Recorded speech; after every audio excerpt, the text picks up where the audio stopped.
this is a motor you've run before, right? Yeah, we've run a couple laps on this one before, so I'm not concerned about this. There, I see your son right up there in front of you. Yeah, I see him up here. A bunch of others up there, too. Richard Petty in car number 43. Cool, calm, and collected, trying to collect his 8th. Watching the kid in front, watching for a few laps, blow by. Easy. 88 Baker down on the inside. Baker with an Oldsmobile this year, his own team, alongside. Now you're inside Benny Parsons, car number 55, seeking his second win. Coming around 3 and 4. Benny Parsons, are you set to pull this one out of the fire today? I don't know, Ken Squire. The Ford's going to be awful tough. We're going to try. All right, you're coming out of 4. Good luck to you today. Any problems this morning on that car? No problem, Ken. Good luck to you. Pace car is ready to come in. There you see the Fords in the front row. Elliott in number 9 is running the same motor with which he qualified at 205 miles an hour.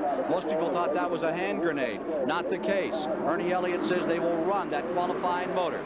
Here they come to the line. The 27th annual Daytona 500 is underway.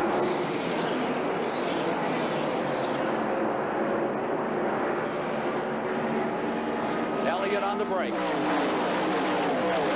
What a crowd as they go into turn 1, and he did break away similar to what he did on Thursday here in the qualifying race, Ken. It'd be interesting to see if those cars behind him can pick up the draft. He won by 37 seconds, 2 miles in a 125-mile qualifying race. There have been other times when drivers have had the field covered like that.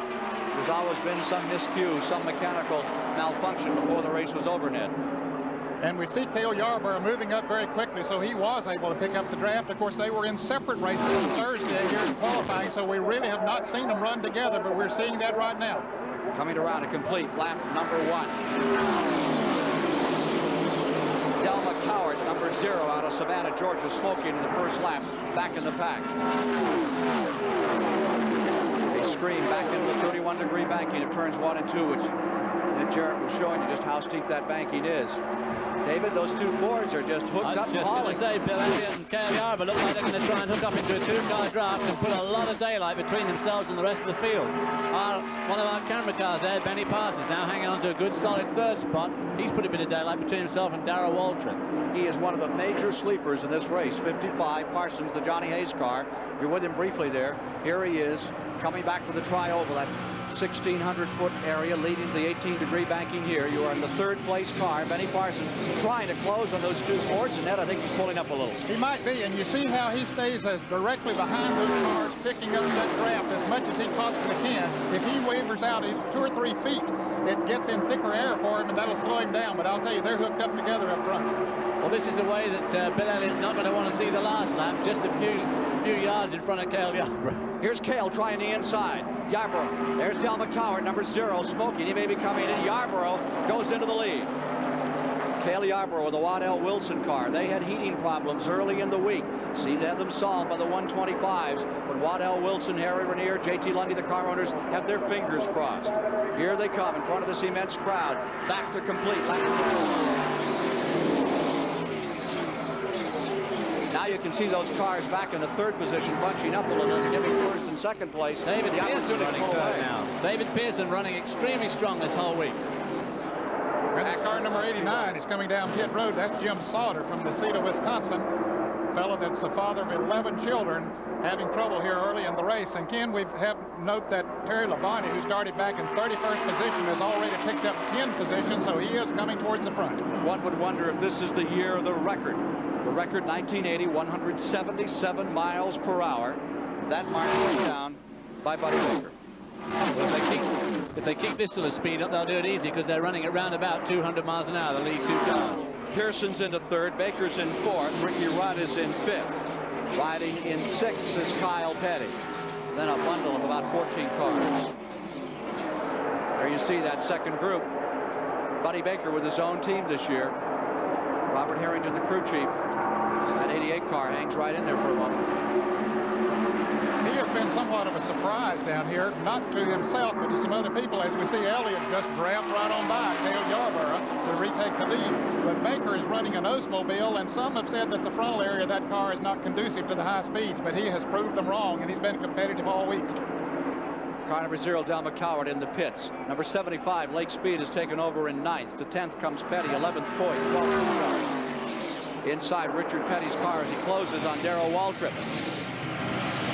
Pulls alongside, and Richard Petty guns down Darrell Waltrip.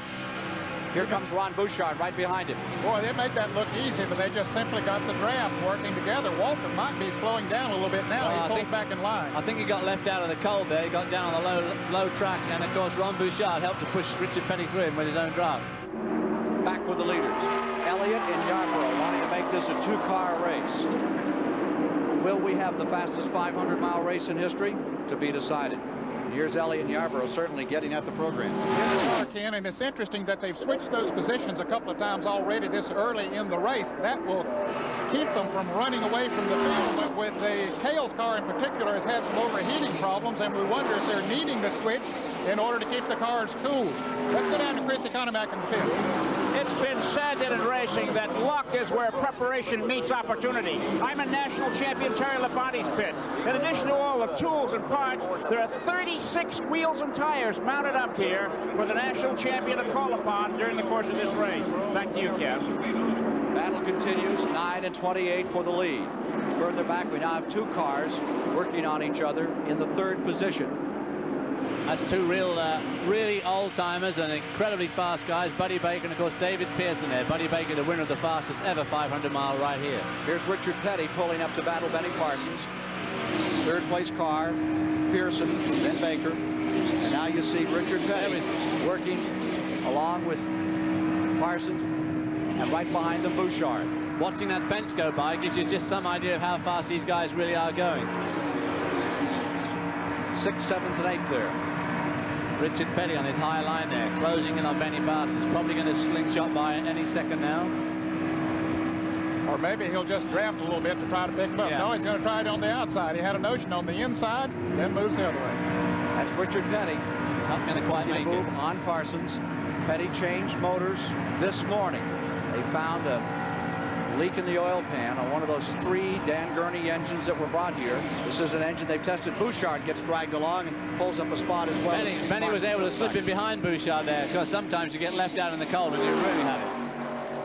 Again, the leaders. Elliott in the number 9. This car with incredible horsepower. There was no wind tunnel testing done on car number 9. There was a lot of talk about how slick and fixed up it was. It never got in the wind tunnel at all during the winter. It's amazing at the job that those fellas have done. Their garage is down in Dawsonville, Georgia, so far away from the engineering points of America, but yet they've come out here and just run tremendously. 16-hour a day is what it takes. And Bill Elliott's crew, Ernie's brother Dan, with their fingers crossed as they come around to complete lap number 9 of the Daytona 500. No. Nope. Old A.J. Foyt slipped up there now with Richard. He's I tell you, Labonte is on the move. He's coming. Where is he? Where is 2, he now? 4, Can we 6, isolate 8, that 10, 12, 14, 16th. 16th now. Yeah, Labonte. He's in a pack there that he's about trying Tell to us pass. where Labonte is when we come back, and we'll play with him. 16th. Where did he start? I'll tell you who's 31st. running. It's the 7 car, the Wood Brothers car. Kyle is up to 5th. Yeah. Here comes Richard after his son. Yeah. Ricky Rudd's going well, too. How fast? What's the record for the first 10 laps, sir?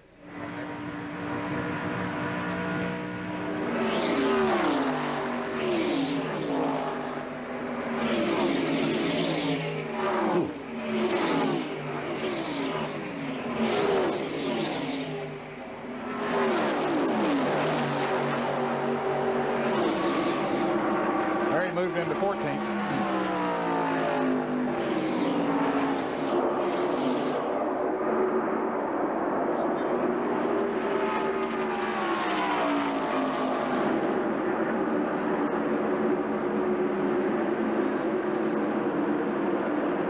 Richard's losing on turn 3. Good grief.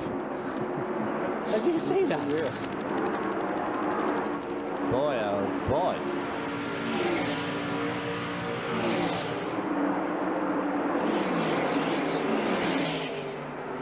Phil Parsons.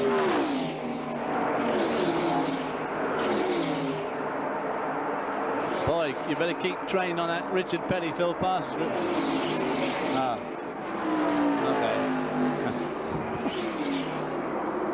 Labonte has moved to 13th now.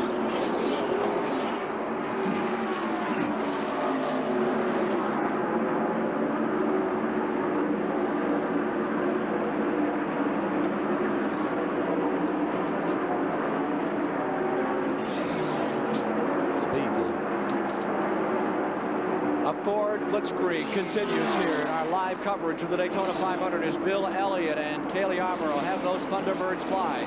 David Pearson, meanwhile, maintains the third position overall of the field. Just moments ago, Richard Petty almost had the car go right into the corner, all the way to the wall in the east banking of the track. He was able to gather it up. He lost a couple of positions. On the move is Terry Labonte. Now you're inside Richard Petty's car, number 43, as he's trying to clamber back up through the standings. His son Kyle is running very well in 5th overall.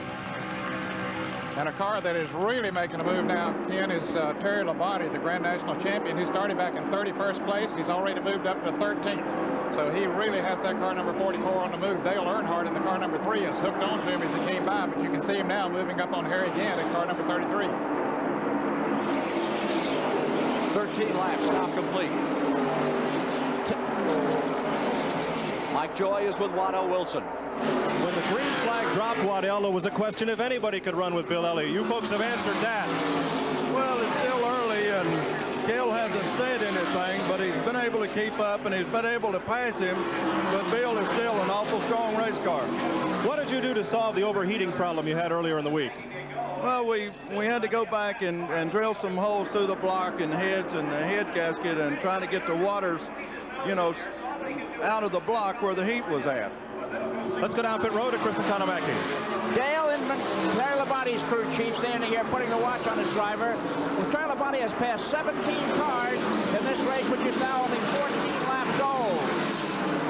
You passed 17 cars already, Dale. Is he asking too much of that car? I don't think so, Chris. The speed hasn't been that much, and we had to get by a lot of the cars, or we're afraid we'd get lapped. So he's running about the same pace as the leaders right now. We're fighting traffic, so we feel pretty good right now. But okay, he's busy. And what has happened here is as Terry Labonte moves forward, Dal Waltrip is going backwards. Back to you, Ken. And the other man on the move is that number 3, Earnhardt. Now, Earnhardt has really discovered something the last couple of days. They feel, the Richard Childress team, they can put that number 3 up into this race and lead some before it's over. But here comes the story. At number 9 and 28. Now it's the 28 turn of Cale Yarborough to stay in front. Bill Elliott resting in there behind in second place. Well, I know it's a bit early to say so, but these guys are lapping at about 196 miles an hour, and I think they're sandbagging, quite frankly. Richard Petty behind his son and Ricky Rudd. There you see the 7 car, the Wood brothers. Kyle Petty driving for the Wood brothers, who turned that number 21, the number itself, over to David Pearson. Here's Ricky Rudd. I think that's Ken Reagan's car there. Yeah. Unadilla, Georgia, with some motor trouble early in the going. Ken, he had an accident in Thursday's qualifying race. Cars wrecked in front of him, and he was a victim of circumstances. They've worked long and hard to get that car prepared to get it back in the 500. Cale Yarborough trying to be the first man in history to win 3 consecutive Daytona 500s. Richard Petty won it in 73 and 74, back to back. But in the next year, 1975, he finished back in 7th place. Well, Richard Petty has done more driving here today than anybody else that I've seen out there, even though Terry Labonte has done a masterful job of moving up through the field. But Petty has been up to 5th, and he's been back from there to 9th and 10th. He is really driving his heart out. About 3.5 seconds between this group, this front 2, and the 3rd, 4th, 5th, 6th, 7th, 8th cars all gathered up. I think they I think these two guys are just driving as fast as they have to do to stay in front. I mean, they're not going to run away with it because it's going to be politically dynamite if they do, but they're not running as fast as they could. They're running 200-mile-an-hour laps in the qualifying race, and they're turning only 196 now. Of course, there is a little difference in the racing conditions. As you mentioned at the top of the show, it's warmer today, which would cut the speeds a little bit, plus the fact of the 300-mile race yesterday, putting a little oil and grease on the track. That'll slow them down some, but I agree. I don't think they're really showing their hand yet, even if they're running away.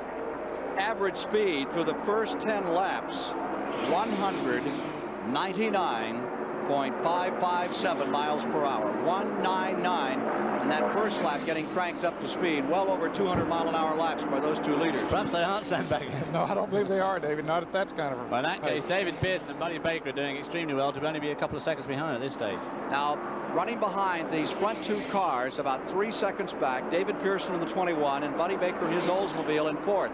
Then it's a bit of a smoker going down there to turn number 1. bottom of the racetrack. We've got one. He's way up high in the groove, as you can see right here. Car number 17 of Ken Reagan, who was in the pits just moments ago.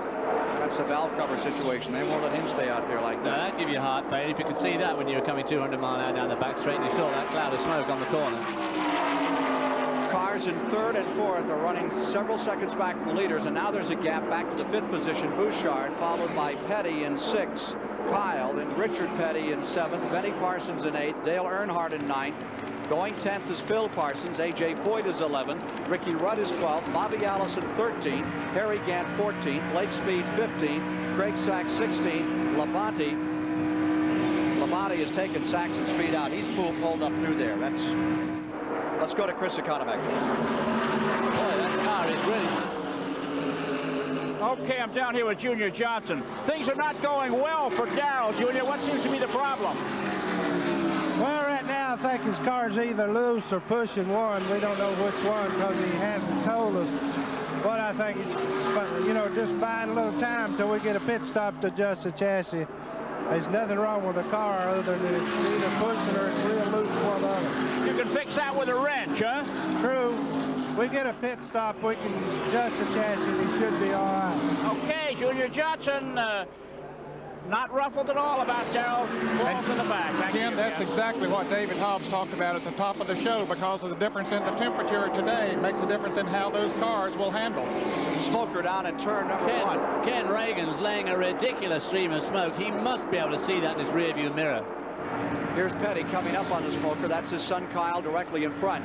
That number 44 car has backed up to 16th position. Remember, we were reporting a few moments ago, Ned, how he had progressed up to about 12. He has backed up a little. A guy who's really come on strong, who we sort of let slip by, is Bobby Allison, who started off even behind Labonte in 34th place. He's up to 13th. Kyle Petty right here in front of Richard Petty. Kyle, do you take it easier racing against your father than you do with the other competitors out here? It's the type of deal where, you know, I feel a little bit more comfortable with him because I don't think he's going to cut me off as bad as maybe somebody else would. But, you know, I don't think he gives that much more to me, and I don't give that much more to him than you would anybody else. There's Kyle Petty nipping down underneath Ron Bouchard in the 47. Kyle Petty still moving. Ken Reagan coming in. Of course, this is a bit of a make or break year for Kyle Petty, I feel. He won his first ever race right here on the Super Speedway in the ARCA race. But since then, his racing's been a little bit indifferent. He's driving with the Wood brothers this year in an absolutely first-class effort, away from the family influence. And I think this is going to be a very important year for Kyle Petty. There's Richard Petty's car, number 43. And there you see Bouchard twitching a little as he comes off turn number 4. Bouchard in the 47 car. Some great pictures out of Richard Petty's car here as they come into the tri-oval right under the box here. 7-time winner here at Daytona. And Ken, the fans are not seeing illusions there. Those cars are moving around that much out on the racetrack. Leaders another time. Is that the Dodge, number 67? Morgan Shepherd driving that car today. Buddy Arrington's car. Dodging out of the way. Cale Yarborough now stays first. Bill Elliott maintaining the second position. David Pearson third. Buddy Baker in fourth. We'll be back with more of the Daytona 500 after this commercial message and a word from your local station.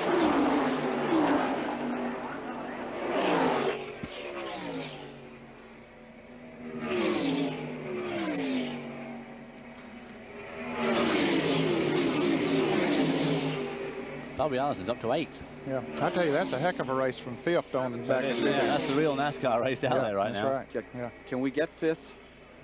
5th through 12th. The 43, wow. The 3, the 47. Yeah.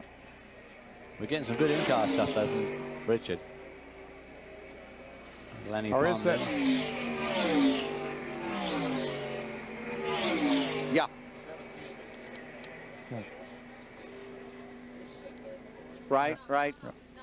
That's correct. Yeah, that's the rest of it. That's where all the action's taking place. Yeah. Actually, Ricky Rudd seems to have broken away, hasn't he? Is that him? No, I don't think so, is it? This isn't him here, is it? No. No. Petty leads that group. Yeah. Petty and Earnhardt. Yeah. And Bobby Allison's come up incredibly well.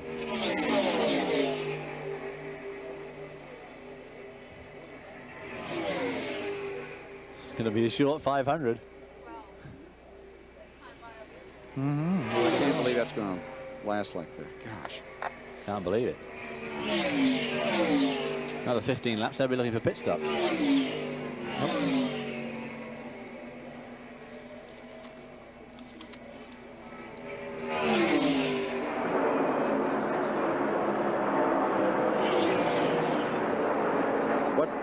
What position is Bodine? 23rd.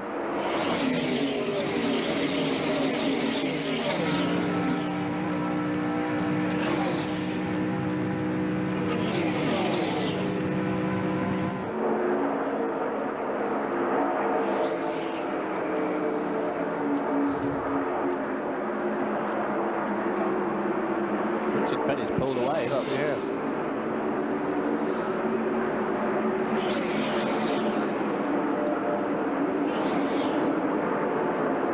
Let's have a look at the back of Richard Petty's car if you can, because he's...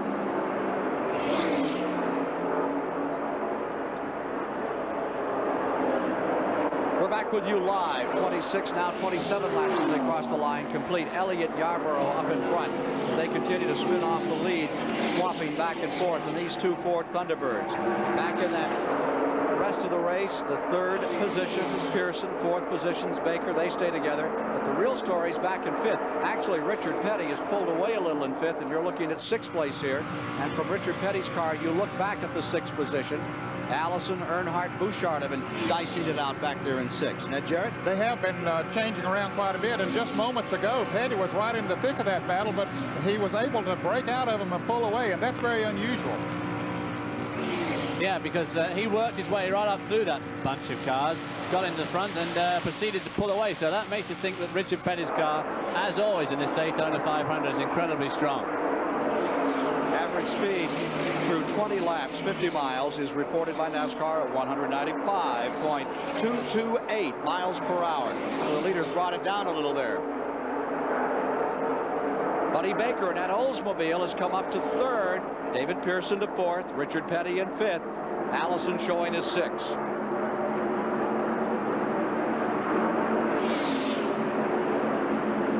Here they are, off four. Well, another one of the favorites in this race, Darrell Waltrip, who's the winningest driver in Grand National Racing at the moment. He's never won this 500. Is in within 13 seconds of being lapped by Bill Elliott, which would be absolutely disastrous. So he really needs a caution flag in the way to make some adjustments to the car.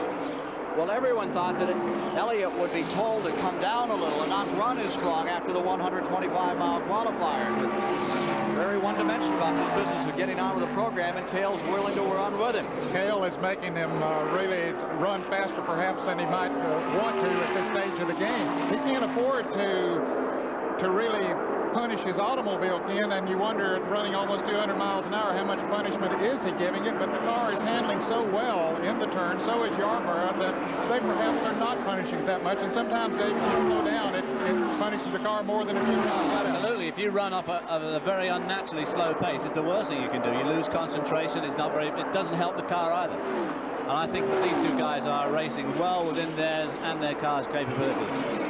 29 of the 200 laps complete, and the man who has broken away from the big draft is Richard Petty, maintaining his position in fifth. And right now he's gaining on the third and fourth place cars of Buddy Baker and David Pearson. Here you are riding with Richard Petty into the back straightaway, down behind Lake Lloyd, moving right up against the wall and trying to overhaul fourth place man David Pearson, third place driver Buddy Baker. And those are the men he's after. On your screen, you see the David Pearson car. Winner here in a great battle with Richard Petty back in 1976. In theory, they should be in the better position because they've got a perfect two-car draft set up, and Richard's all on his own, but he is definitely making ground on them. And Bobby Allison is going away with him, too. He's broken away from the group. Bobby Allison coming up from 34th position on the grid. He's making a fine run for the front here. Dygar team has had its problems, but it seems to be getting straightened out. There are your leaders. Still Elliott in number 9. This amazing crew out of Georgia. 12 people in the entire operation. At the end of last year, the last 4 or 5 races, number 31 pulls on pit road. Slick Johnson. Remember, he started dead last. His father's name is Junior Johnson. Not the same as the gentleman up here with cars 11 and 12. Not the same. They're from South Carolina. The Junior Johnson that we know of more prominently in the sport is from North Carolina. Well, I make it now that Darrell Waltrip's only about 7.5 seconds away from being lapped. He must be getting pretty desperate. Bobby Allison also is closing up on car number 43, Richard Petty. Allison in the 22 car, who's won the Daytona 500 twice. And I can't believe we're going to stay at this speed. They've de-escalated a little on 9 and 28, but they are just kicking those cars around at over 190 miles an hour. Here's Yarborough dropping inside. There's the Dodge, the single Dodge car.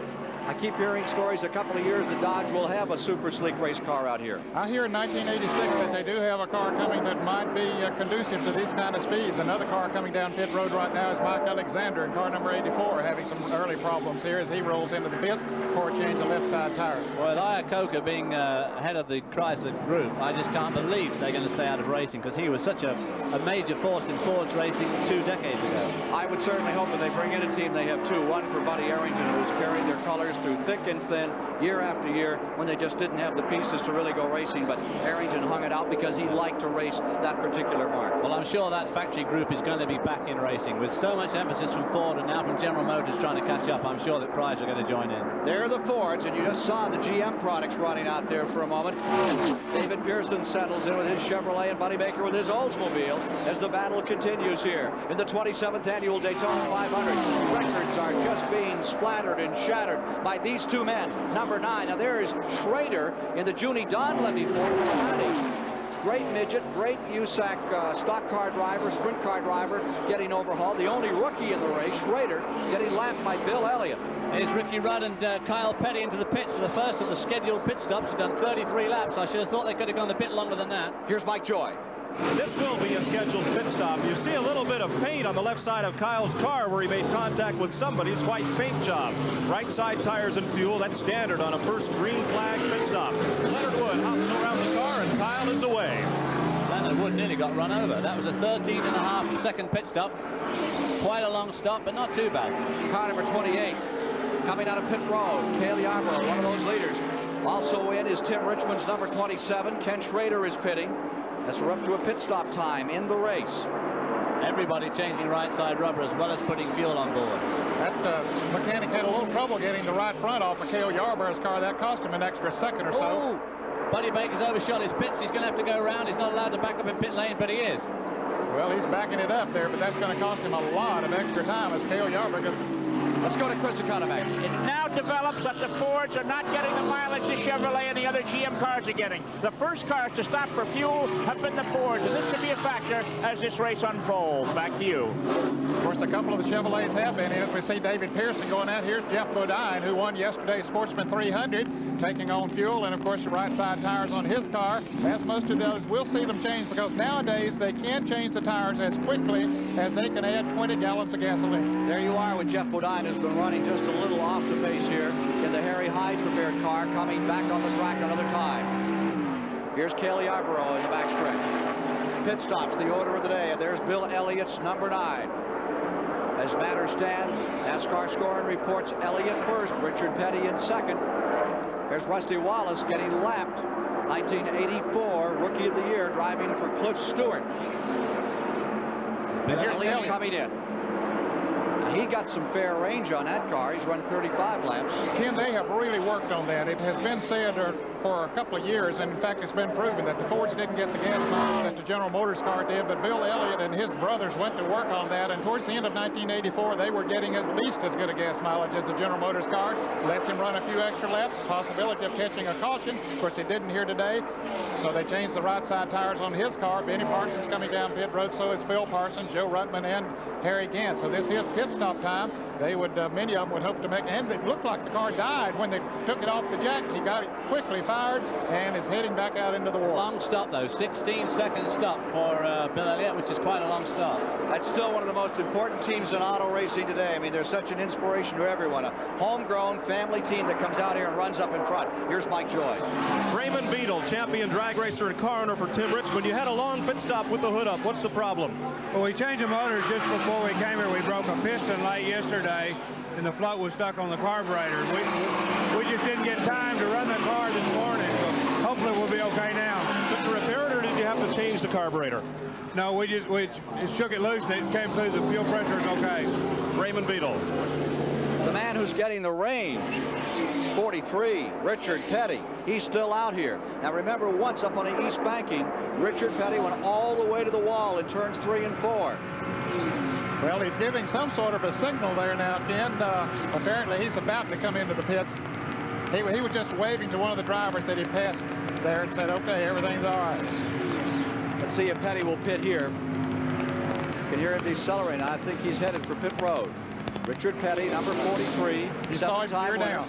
He put it into 3rd gear. Now he's coming back into 2nd gear. That helps to slow the car down as he hits the flat coming off of that steep banking. Boy, you can come off of there and get yourself in trouble. Of course, he's done it many times. Ready on your watches. Petty in for his pit stop. No one's done it more. He's left the car in 1st gear. Puts a little fluid in himself as they clean off the windshield there. Usually takes a bite on that rag. There it is, in his mouth. Just about exactly the same as Bill Elliott's pit stop. There he is going out right behind Ron Bouchard. Pulling by Bouchard. They're going to race a drag race down pit road. I wouldn't want to be the guy holding the stop and go flag out on the end of that one. No, they're just racing side by side as you see Petty changing the gears. Now he's in 3rd gear, about to shift back to 4th. He'll run it up to about 7,500 RPMs. Now back to 4th gear. Here is Darrell Waltrip in the pits, and you see, here's Chris. Johnson is working on the adjustment of Darrell Waltrip's car, jacking the weight around and trying to make this car handle better. He's got, in addition to tires and gasoline, this wrench right here is what Junior Johnson used to try and crank 3 or 4 more miles an hour into that car. Waltrip's back on the track. We'll see if it works. Back to you, Ken. And what he was doing, Chris, was taking wedge out of it, so they call. He was taking weight off the left rear, so Junior wasn't sure if the car was pushing or the back end was loose, so he has taken some weight off the left rear, which should let him go through the turns a little freer. Taking weight off the left rear will, if anything, make it a bit looser. Yes. Yeah. He's obviously assuming it's pushing. Yes. Be tough if he's got it the wrong way around. I'll tell you, it really puts him into the driving area then. You have to keep up in the back end. Terry Labonte coming into the pits in car number 44. He has been the leader.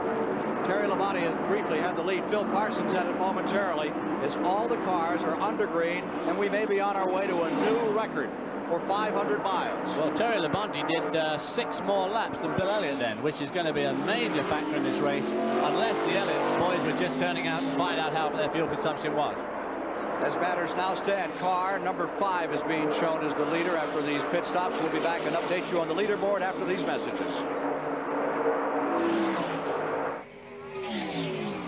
Okay. Talking about the record, he goes right there.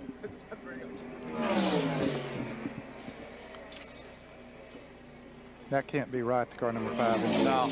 Now they're changed. Well, no, they're not.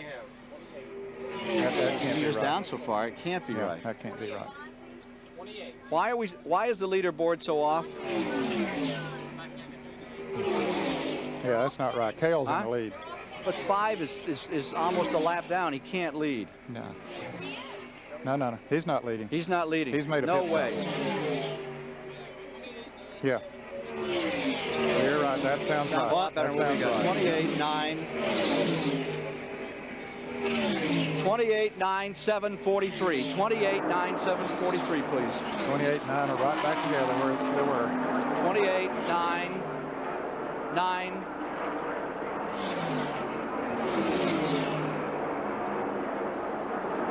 7:43.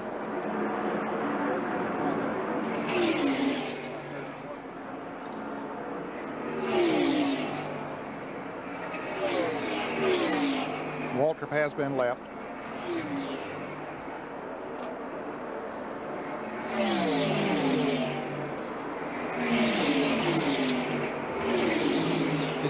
Labonte's in 3rd place. Huh? Labonte's in 3rd place. Richard. Now. Yeah, and then Richard. Labonte had a tremendous pit stop. Labonte is in 3rd, not Kyle. 44.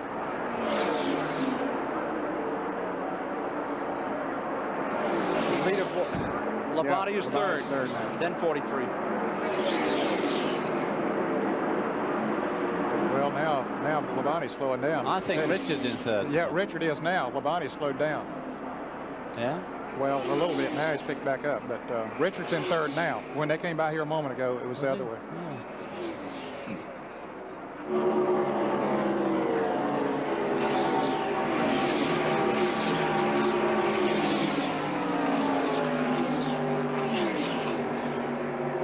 the first pit period, coming under green, sorting them out, Cale Yarborough and Bill Elliott are still locked together in these Ford Thunderbirds leading. Terry Labonte had moved to third a moment ago. Richard Petty screamed around him. It's Petty back up into third. Terry Labonte back to fourth. He is right in the midst of that hunt. And Ron Bouchard among the front five. With David Hobbs and Ned Jarrett, I'm Ken Squire. And we're seeing the records tumble here at the Daytona International Speedway between the onslaught of these two drivers, Cale Yarborough in the 28 and the number 9 of Bill Elliott. Well, they're average over 192 miles an hour, taking into consideration the pit stop. Car number 10, Doug Hemrock, up in New York State, having some problems here. Boy, 192 mile an hour average for 100 miles, including a 16-second pit stop. That's getting on with the program. All that slowing down, all that getting back up to speed. Oh, you lose a tremendous amount of time. Actually, a 16-second pit stop's really more like a 35-second pit stop. Richard Petty, car number 43. Right behind him is Ron Bouchard pulling in for a pass. Here's Bouchard looking like he wants to make a move. Ron Bouchard in the 47. As you look at the battle, Richard seems to be quicker through the turns 2 and 3 and 4 there. Here's Mike Joy. Before he retired from active competition, Dan Gurney was America's most famous race car driver. Now he builds Indy-type cars, and beginning this season, stock car engines for America's most famous stock car driver, Richard Petty. Quite a gamble, isn't it, changing engines on race morning just before the cars roll off? Well, it really was the smallest gamble we could come up with. We had a small leak, and rather than try and repair it and not know whether it was going to leak again while we changed engines, we knew this engine was a good one. There were no leaks. Well, from the smile on your face, you're obviously very pleased by how Richard's running right now. I am. I feel like we've been thrown into the deep end, to say the least, and I'm really very, very tickled the way Richard's going. At the moment, he's running a little bit faster than the leader. So, but it's early in the race, but we're very happy. Dan Gurney. Dan Gurney knows a little bit about stock blocks. Remember Indy, 68? Took a Ford up there to second place behind Bobby Unser. Gurney building the engines for that number 43 car, the Mike Curb car, which stays very much in the hunt in third position. There you see now Bobby Allison pulling up into fourth, car number 22. There are the leaders again. Well, Dan Gurney said that he was running a little bit faster than the leaders, and he needs to, Ken, because after that round of pit stops, he's running a little over 16 seconds behind those two Fords of Cale Yarborough and Bill Elliott. Their speeds have dropped a little bit. They're down to a mere cruise of 193 odd miles an hour, so maybe the heat's affecting them. And here's Ron Bouchard Something to miss on Bouchard at number 47, the Jack Looks like Beebe a flat car. tire, and it left rear tire flat. Number 47, Bouchard, comes on to pit road. This happening at while they're working the 48th lap. I can't believe we haven't had more engines. Of course, the weather is perfect out here, Ned. An absolute perfect day, no question about it. We see a crack in Richard Petty's windshield, and that could become a problem. There's a tremendous amount of pressure on the windshields at the speeds that they run here. We'll keep an eye on it and see if it does get worse as time goes by. To give you an idea of the pressure on the windshields, the other day when A.J. Foyt spun in the IROC race, his windshield flew out and went right over the top of the grandstand. They're the leaders. Cale Yarborough holding that lead, looking for his 82nd career win, third in a row, consecutive wins the Daytona 500. He's won here 4 times, starting back in '68. And now there's Bouchard's car. It was a little more than a flat tire on it. They have the hood up on it, trying to see if they can find out what the problem is. It looked like the car was just coasting into the pits. Maybe the ignition or something went out on it. It looked like it was a bit down on the left rear, but obviously it's the engine. Bobby, here's Mike Joy. What's the problem with Ron's car? Ignition problem. We think maybe the coil might have quit on it. They're working down the area of the distributor, trying to get Bouchard's car refired. He's flipping the toggle, trying to get it to crank, and it won't. They continue to work on it here on pit road. Drawing away from the field at record-shattering speed, Cale Yarborough and Bill Elliott. Huckleberry just holds on at second place.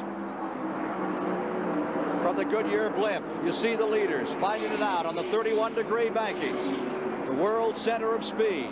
More in a moment.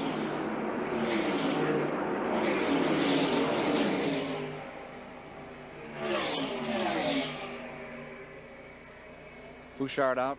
Okay. Where's the 43 and 22? Just over here, up there, coming off turn 2 now. And they are about... Bobby Fishman. Bobby Fishman. 16. 43 and 22. 16 seconds down on the lead. Okay, great. Thank you. It's the last time we went this long without a caution.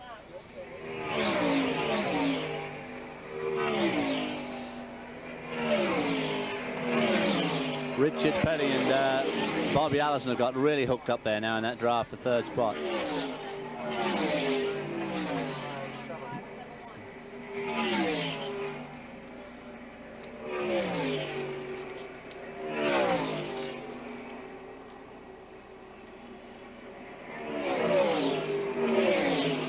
Is that a new record?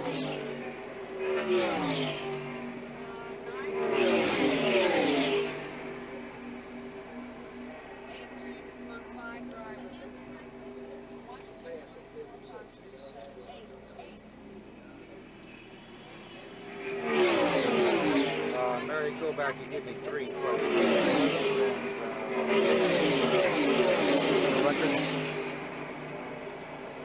Record. Find me an old record. Ask press box.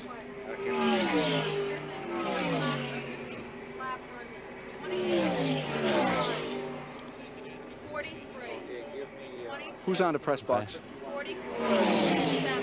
Who's on to the press box? Bobby? I am. Old record at 50 laps.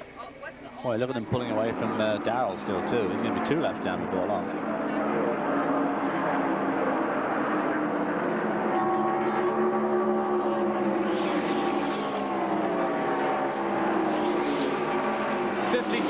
Of the 200 laps have been completed in the 1985 Daytona 500, and at the 50 lap 125 mile mark, these leaders are averaging 191.571 miles per hour. You may be witnessing the fastest 500-mile race in history. The record, 177 mile an hour average, established by Buddy Baker in 1980 here at Daytona. 191.571 through the first 125 miles. Now you're looking at the 3rd place battle. Bobby Allison is up to 3rd, the 2-time winner, and the 7th. Kyle Petty is showing some smoke. That's the Wood Brothers car, and of course Kyle has been running very well here all day, but this is definitely an unscheduled pit stop and smoke coming from it. He was running in the 5th position. He was running very, very strongly right up with his father and with Bobby Allison, but it looks pretty terminal, that amount of smoke, unless it's just an oil line dropped off, but that'll be wishing too much, I think. Second 40, see him a little problem. Number 90, Ken Schrader, now number 7. The Judy Donlevy car, now the Wood Brothers cars with a hood-up situation. Richard Petty maintaining 4th. Bobby Allison in 3rd. They're the leaders. Another time closing on Bobby Womack. And there's that cracked windshield on Richard Petty as he closes in on Bobby Allison another time. Here's Mike Joy with Ron Bouchard. Ronnie, what happened? We're not really sure, Mike.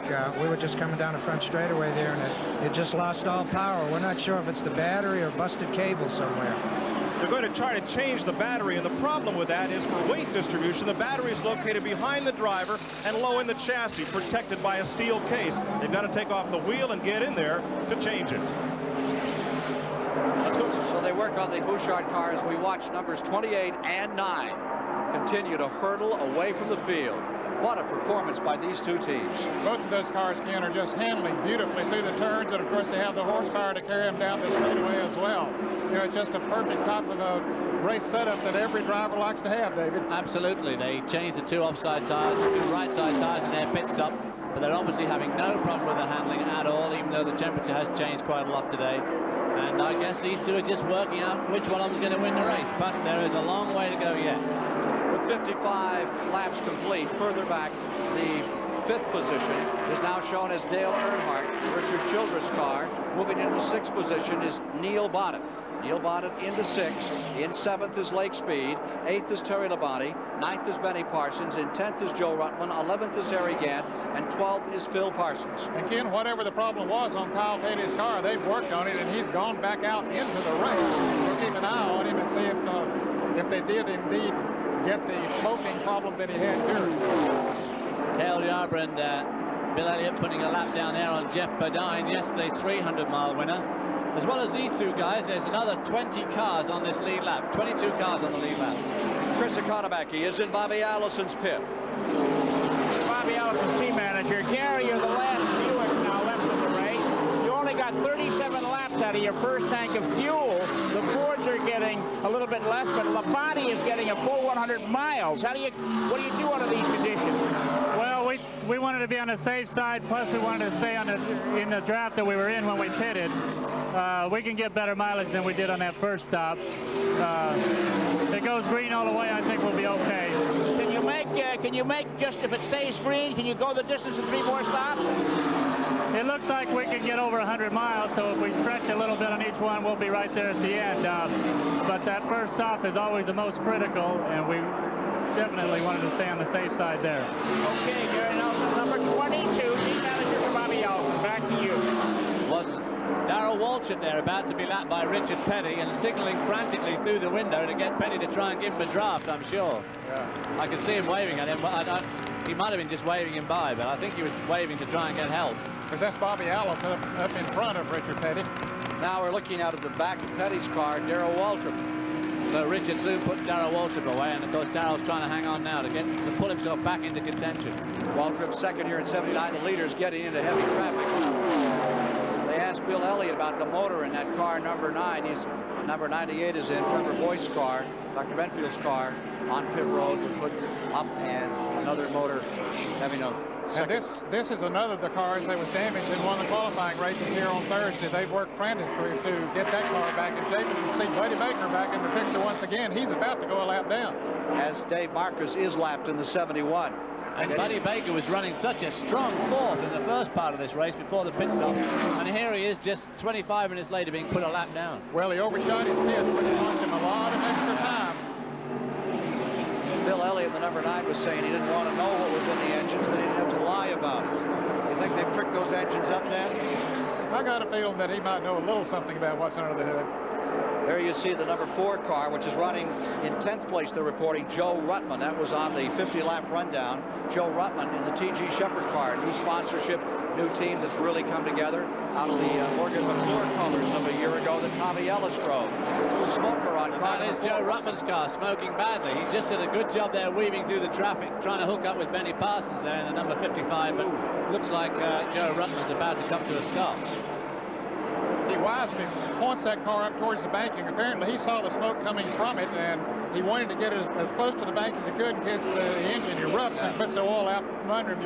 You're better off to be close to that wall if she does turn loose with you. That's right. Back with the leaders another time as Joe Ruttman tries to get his car around the track and back into the pit area. Cale Yarborough stays up in front. Looks like he just might do it. Win 3 in a row. Become the first man to do so. And they're going to give Kyle Petty the black flag. He's leaking fluid. Elliott goes for the lead another time. Bill Elliott back in front. Remember, he's only won 4 Grand National races. Well, what an impressive racer. What an impressive human being he is. He certainly is. He is an all-American boy, no question about it. Very determined, very quiet, shy, but he can flat drive that race car. A lot of smoke out of car number 7, Kyle Petty's car, going into turn number 1. They had a black flag out for him, and the indicating board is on for Kyle Petty, who'll have to bring it on in. And car number 4, Joe Ruttman, finished 3rd here in 82. That car is off its feed as well. Elliott first, Yarborough second, Allison third, Petty remains in 4th. The Harold Kinder, they're on the flag stand overlooking procedures here. Now Buddy Baker's going to want to try and hang on to these 2 lead cars and keep right within touch, which he seemed to be capable of early on, because if they throw another caution flag, it would give him a slight chance to unlap himself, coming to the line, which of course would give him his lap back. Here's Cale Yarborough down on the inside as 88 Baker goes blowing by him. That car is slowed down. Cale Yarborough is slowing up. Yarborough is out of it, down into the first turn. He's out of the throttle. Here he is slowing down, coming to turn number 1. You saw Baker scoot by him. Definitely something is amiss in that car. We reported that in all of the practice and the qualifying, he was having overheating problems. In the clash last Sunday, he had overheating problems, but then he ran the full 125-mile race. Thought they had that problem cured, but there is something wrong, whether that's it or not. You can see him weaving the car back and forth again. I don't know what that means. It's almost like he's looking to pick up fuel. 62 laps have been completed. Cale Yarborough. Now there's the lonely leader, Bill Elliott, in car number 9. And they are a lonesome team. They don't work with anyone else. Ford would like to have them share things among the 4 teams. The Elliots will have no part of that. Here's Cale Yarborough coming onto pit road. Been running up in front all day. Joe Ruttman is also on pit road right now with the number 4 car. Well, Yarborough does not go into the garage area. He stays out. They're changing the right side tire, so apparently he had a flat tire, and that's why he was weaving. He couldn't help it. The tire was low. Of course, they have interliners on these tires, which would let him get back to the pits. This will put Petty into second. Move Bobby Allison up to third. Yarborough having a little trouble getting restarted. Apparently the car choked. Let's go to Mike Joy in the pits. Well, the car has stalled, Ned. They're pushing it down pit road. Cale tried to pull out. He popped the clutch, and the car stalled. They can't get it refired. Still pushing. Cale pops the clutch again, and it does not catch, and they've lost about half a lap. They're 1 lap down now. The J.T. Lundy, Harry Ranier car being pushed back to 6-man power out of 600 horsepower. Boy, what a frustrating situation this is, to have a car that was running as well as that car, and then all of a sudden you get a flat tire, then the car chokes, won't freeze fire. Now they're having to push it back into the pit area to work on it once again. Elliott first, Petty second, Allison third, Dale Earnhardt in fourth, Bonnet in fifth, Benny Parsons up to 6, Lake Speed in 7th, Terry Labonte in 8th, Ricky Rudd in 9th, Phil Parsons in 10th, and there is second and third. 2 of the giants, 2 of the masters of this game. Richard Petty, the 7-time winner here at Daytona, and he's looking right out his back window at car number 22, 2-time winner of the event, Bobby Allison. Remember, he won it here in 82. Tim, there's Yarborough back in the pits. I'm wondering if they misinterpreted his problems when he came in. Maybe it was not a flat tire. We couldn't see that, although they have the interliner tires. And they're doing some other work. Look like they're headed back to the garage area. Drama of what can be the fastest 500 in history continues here at Daytona. More in a moment. Fuel pickup? Could be. He's trying to shake it. Yeah. I think that's what they did. They just misinterpreted his problem. Thought he'd retired, Kenny Schrader. He came back. They had him in, they put him back out. Did they really? I didn't know he'd ever gone in. Well, he was in for a problem. Remember, they had him in once, and they put him back out. Did he go behind the wall? No. Okay. No, he's on pit road. I think it was normal pit stop when he made it. I don't think he was in for an extended period. No. He got lapped there. You know, we talked about that, and then shortly after that, he came into pits. But well, now what's this going to do to Bill Elliott being all on his own? Nobody to drive. He just sat out there and just run. Yeah. I don't think. Yeah. Yeah, it'll affect the fuel consumption a little bit. Yeah. It will. In fact, he's only got, on his old thing, he's only got about I'd like to see number 3 when I could. I really like to see 4, the number 12 car and the number 3 car, guys.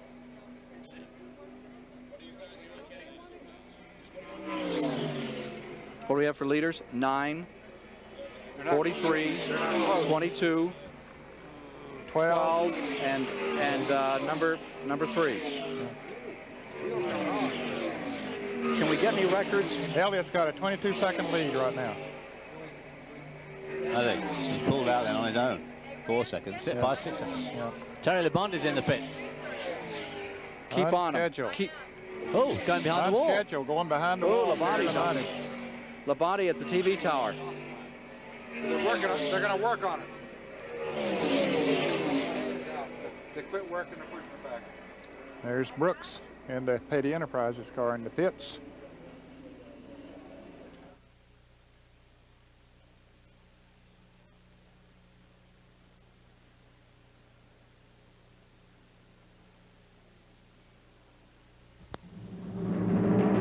This CBS Sports Special is sponsored by Old Milwaukee and Old Milwaukee Light. It doesn't get any better than this. Skoal Long Cut Smokeless Tobacco. Easy to use with a great taste that could only come from Skoal. And by Pennzoil Motor Oil. Quality protection. 68 laps complete of the 200. Major developments. Let's go to Mike Joy. Cale Yarborough is in the garage, very unhappy to be standing here so early in this event. What happened? Well, I don't know. I guess we lost a cylinder. I thought we were out of gas, but something went wrong with the engine. Gave me no indication whatsoever, and it just locked up on us on that pit stop. Well, it looked like it was running when you came into the pit. Then when you popped the clutch to take off, it seized? Yeah, it was running, but it wasn't on 8 cylinders. Probably 6 or 7 cylinders. Who is your bet to win this race? You've had a chance to run and draft with Bill Elliott and some of the other cars. Well, Bill Elliott doesn't have any competition now. Nobody will even run close to him. Well, that's what they said about Cale last year, and he did run away. Let's go to Chris Economaki. Down here with car 44, it's behind the pit wall. It's being worked on by a battery of mechanics. It's on jacks. The hood is up. Terry Labonte is sitting at the wheel, waiting for these repairs to be completed. What's wrong, Terry? Chris, the clutch started slipping. I think we've got an oil leak or something that's getting oil in the clutch. Okay, there you have it, right from the driver. He hopes to get back into this once these men fix his car. It's unbelievable the amount of work. They brought toolboxes over here. The major repair job. Back to you, Ken. It's directly behind the pit wall. There's number 88, where they're working on number 44, Labonte's car. Baker coming back on the track. It sounds to me, I was going to say, Cale's, I was talking to Waddell Wilson, his chief mechanic, this morning. They've drilled the blocks in the heads. They put different head gaskets on that Ford this week, right here in the garage at Daytona. Tim Richmond is in the wall. Tim Richmond grinding off the side of car number 27. First caution comes at lap 71. See off the wheel come off the car. Tim Richmond in the Raymond Beetle, number 27. Coming down to a halt. About 800 feet out of turn number 2, and the first caution of the day in this 200-lap, $1 million, 500-mile race is brought out for Tim Richmond's automobile. And Ken, he's sitting there right now just hoping that all of those drivers will go on the outside of him. The pit stops, the second round, were just coming up. David Pearson was caught in the pits during this caution. He and Buddy Baker had made scheduled pit stops. Ricky Rowan was in a moment ago. All the rest of them will be coming in as soon as they slow down. Caution is out for the first time in the 1985 Daytona 500 in our live CBS coverage. Bill Elliott trying to dominate. Richard Petty lying second. Bobby Allison in third. Elliott had pulled away to a pretty handsome lead. Here you see Tim Richmond evacuating. The fourth place driver is Neil Bonnet. Neil told me this morning they had gone back and rebuilt their qualifying motor and installed it in car number 12, and he said, I think I've got a chance of winning this thing. But everybody has been covered thus far by Bill Elliott. Fifth place car in the field is Earnhardt, and they too thought they had discovered some secrets this morning on the Richard Childress car. From the in-car camera of Benny Parsons, Ned, let's take a look at this. David, here's how it looked. We see Richmond up in front of him getting into the wall. Apparently he had a tire to go down, or he got too high up in what they call the loose stuff, and that would be the rubber, as Parsons goes by on the inside and Tim Richmond stays up on the wall. Of course, Parsons was hoping he would do that, and sure enough he did. There's another angle as just grinds down. He keeps it up on the wall. He did a good job in holding on the wall, which is obviously an essential thing. You can't just go running across the racetrack, but of course you not always have control over that. Report from Mike Joy. Here's Barry Dodson, Tim Richmond's crew chief. What did Tim say caused the crash? He told us about 2 laps before he crashed, after we put some new tires on it, that something was vibrating and shaking as he went in the corner, and evidently the car broke a wheel. He said it was fine, and then it was in the wall, and there was nothing he could do about it. It felt like it broke a wheel, and, you know, it was a brand new wheel. So apparently they're out for the day. Race drivers are unique people, but none perhaps more unique than the driver of car number 27. Tim Richmond has a style all of his own. It's just something that it doesn't affect me. It doesn't intimidate me. Baby, look at me and tell me what you see. I thrive on competition. I mean, it's like I'm addicted to competition. I can catch the moon in my hand. Don't you know who I am? The competition here on this boat, on the cigarette, is the wave. Me trying to fly one wave and miss the next one to get to the next one.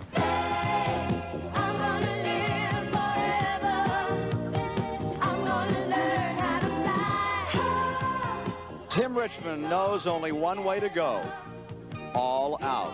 His lifestyle is, to say the least, different from the other Grand National drivers, even his home, a yacht at Fort Lauderdale.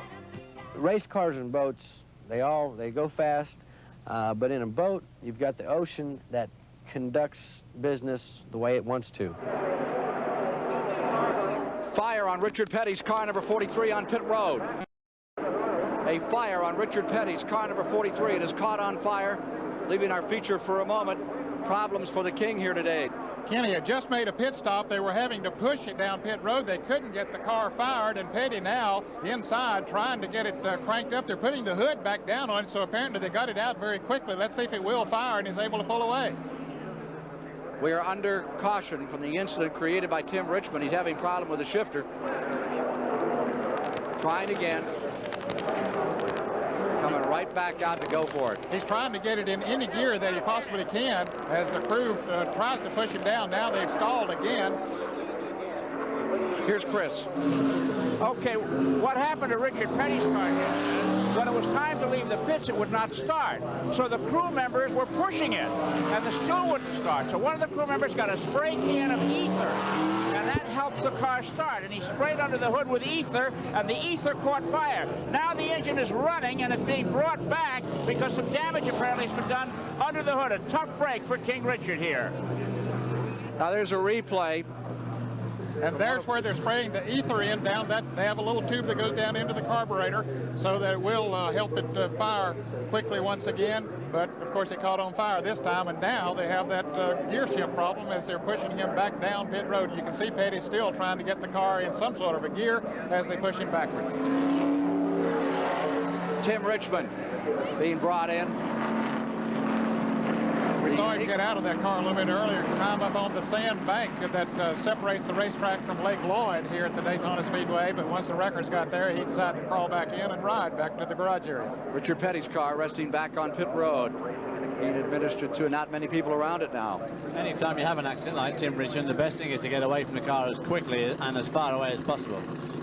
Well, let's pick up that feature about Tim Richmond as we left off for that late breaking development here in the Petty story. Tim Richmond knows only one way to go, all out. His lifestyle is, to say the least, different from the other Grand National drivers, even his home, a yacht at Fort Lauderdale. Race cars and boats, they go fast, but in a boat, you've got the ocean that conducts business the way it wants to. It conducts the business of the boat and the driver in the boat. Compared to what the race car is, the driver is conducting the business with the racetrack and the race car. Keep it going now. Good. All right. Tim Richmond's daily training program is uniquely Tim Richmond. I'm not here for the women. I'm here to get Tim Richmond's body totally in shape and mentally in shape, which is going to help me on the racetrack and off the racetrack. And actually, you know, it probably is better for me in there with 30 girls, because if I start slowing down and they're still doing it as hard as they are, and I kind of start giving up a little bit, you know, it keeps me going, because I don't want to look bad in front of them. Diet. You've changed your diet. I've changed it 180 degrees. Brown rice with raisins and bananas in the morning. I come back after my workout. I'll have some steamed potatoes, broccoli, onions, peppers, whatever. And in the evening, just spaghetti noodles, and that's it. You put the nutrition and the exercise together, and you're right there. It is a different life than other stock car racers, and it bears the special stamp of Tim Richmond. I do like some of the nicer things of life. I could just as well live in a tent someplace, but I'd rather, if I had the money, to live on some yacht someplace and have maybe a Learjet. I don't have that yet, but I'm working for it. I'm gonna make it to heaven. Light up the sky like a flame. I'm gonna live forever. Baby, remember my name. Remember Tim Richmond coming out of the Daytona 500. Gave it his best shot. Richard Petty, meanwhile, is coming back on the track in number 43. And he lost several laps during the caution period, at least 2 laps. But thank goodness that problem happened under caution. Of course, he wouldn't have been in the pits had there not been a caution. All the drivers made made pit stops during this caution period. They went under the hood of both Darrell Waltrip and Harry Gant's car, making adjustments on those cars, and we're about ready to go back racing. Well, of course, if that had been a pit stop under the green, Richard Petty would have lost about 9 laps there. Richard Petty, they're reporting, only has 4th gear. Locked up in 4th gear.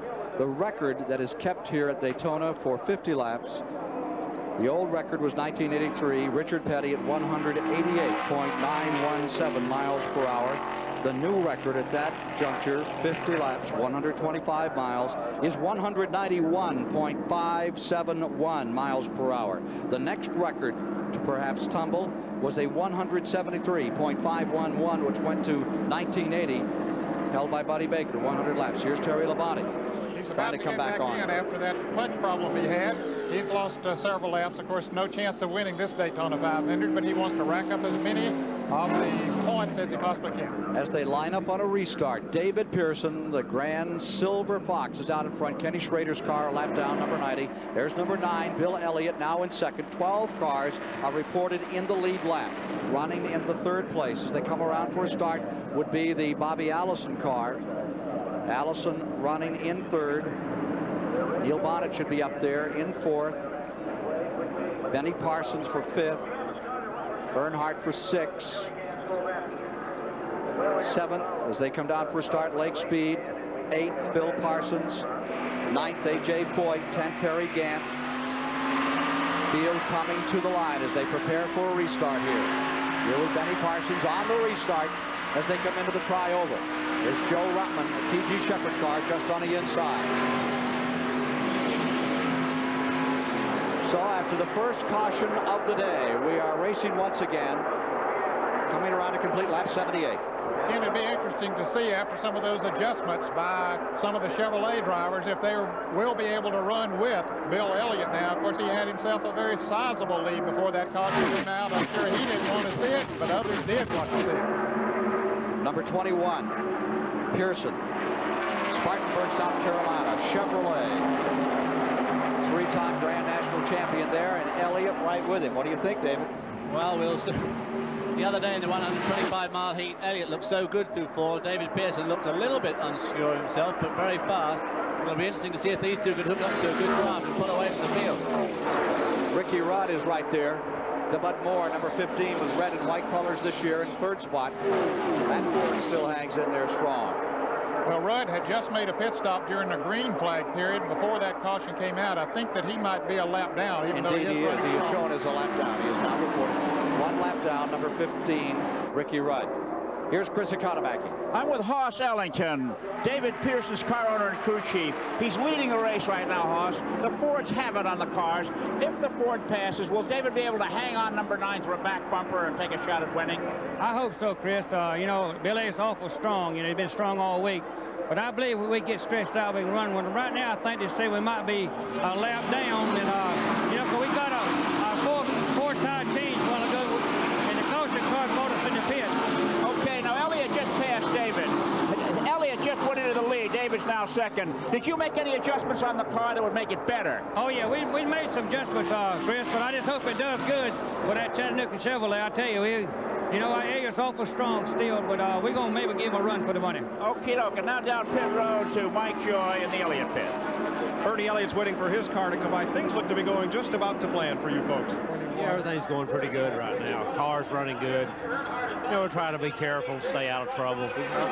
Well, now, this isn't like Thursday's race when he ran off and hit from the crowd, but it looks like he's able to get the lead whenever he wants it. Well, I wouldn't really say that, you know.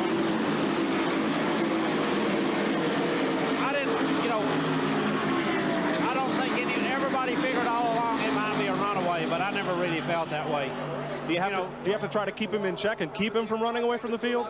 Well, not really. You know, it's a little bit different today than it was Thursday. You know, we got a little bit more wind to contend with. It makes the car handle a little bit worse. And you know, everybody's starting to get their cars dialed in pretty good now. And, you know, it's just, I think it's just a matter of time today. You know, everybody gets adjusted up. It's not going to be as easy as it looks. Bernie Elliott. And no sooner as he finished saying that, than his brothers pulled out a 2.5 seconds in one lap. Ned, that Pearson car reported as being in the lead lap. When Elliott went by, he put him a lap down. Well, yes, he put him a lap down when he passed him. The second place car, Dale Earnhardt, is in the pits. He actually was running in second place. And to update the fans, the reason Pearson was a lap down, he was caught in the pits. We reported that when the caution came out. He was making a regular pit stop, so he went a lap down. Here's Dale Earnhardt and the car number 3, who had moved into the second position. Now that'll move Neil Bonnet up into the second position. So Earnhardt having his problems here in the Richard Childress car. Neil Bonnet, one of those guys that's always been a bit of a sleeper here. He and Terry Labonte were the 2 favored Chevrolet cars, and Neil Bonnet looks like, as this race unwinds, he's right there in a strong second spot. Elliott for first, Parsons in second. We'll be back with more live flag-to-flag coverage of the 27th annual Daytona 500 after this word from your local stations.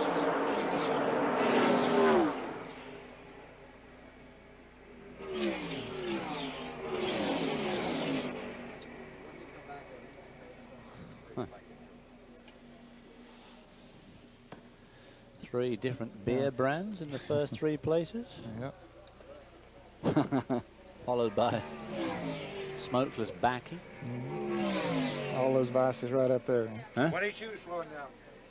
22 is slowing down in turn 3. 22 way off in turn 3. 22 now into 4. He done blowed up.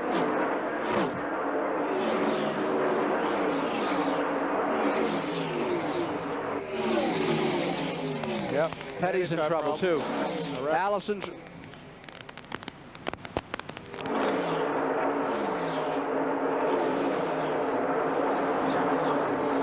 Heading for the garage. Boy. Where's Richard then? Someone say he was slowing down as well? Yeah, he did. Well, he was.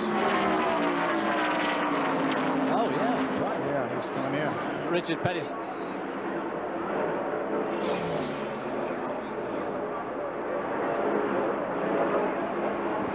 With 83 of 200 laps complete, the incredible pace of this Daytona 500 is catching up with some of the giants. Richard Petty looks like he's retiring. He's brought the car in, and Bobby Allison is on pit road and back to the garage area as well.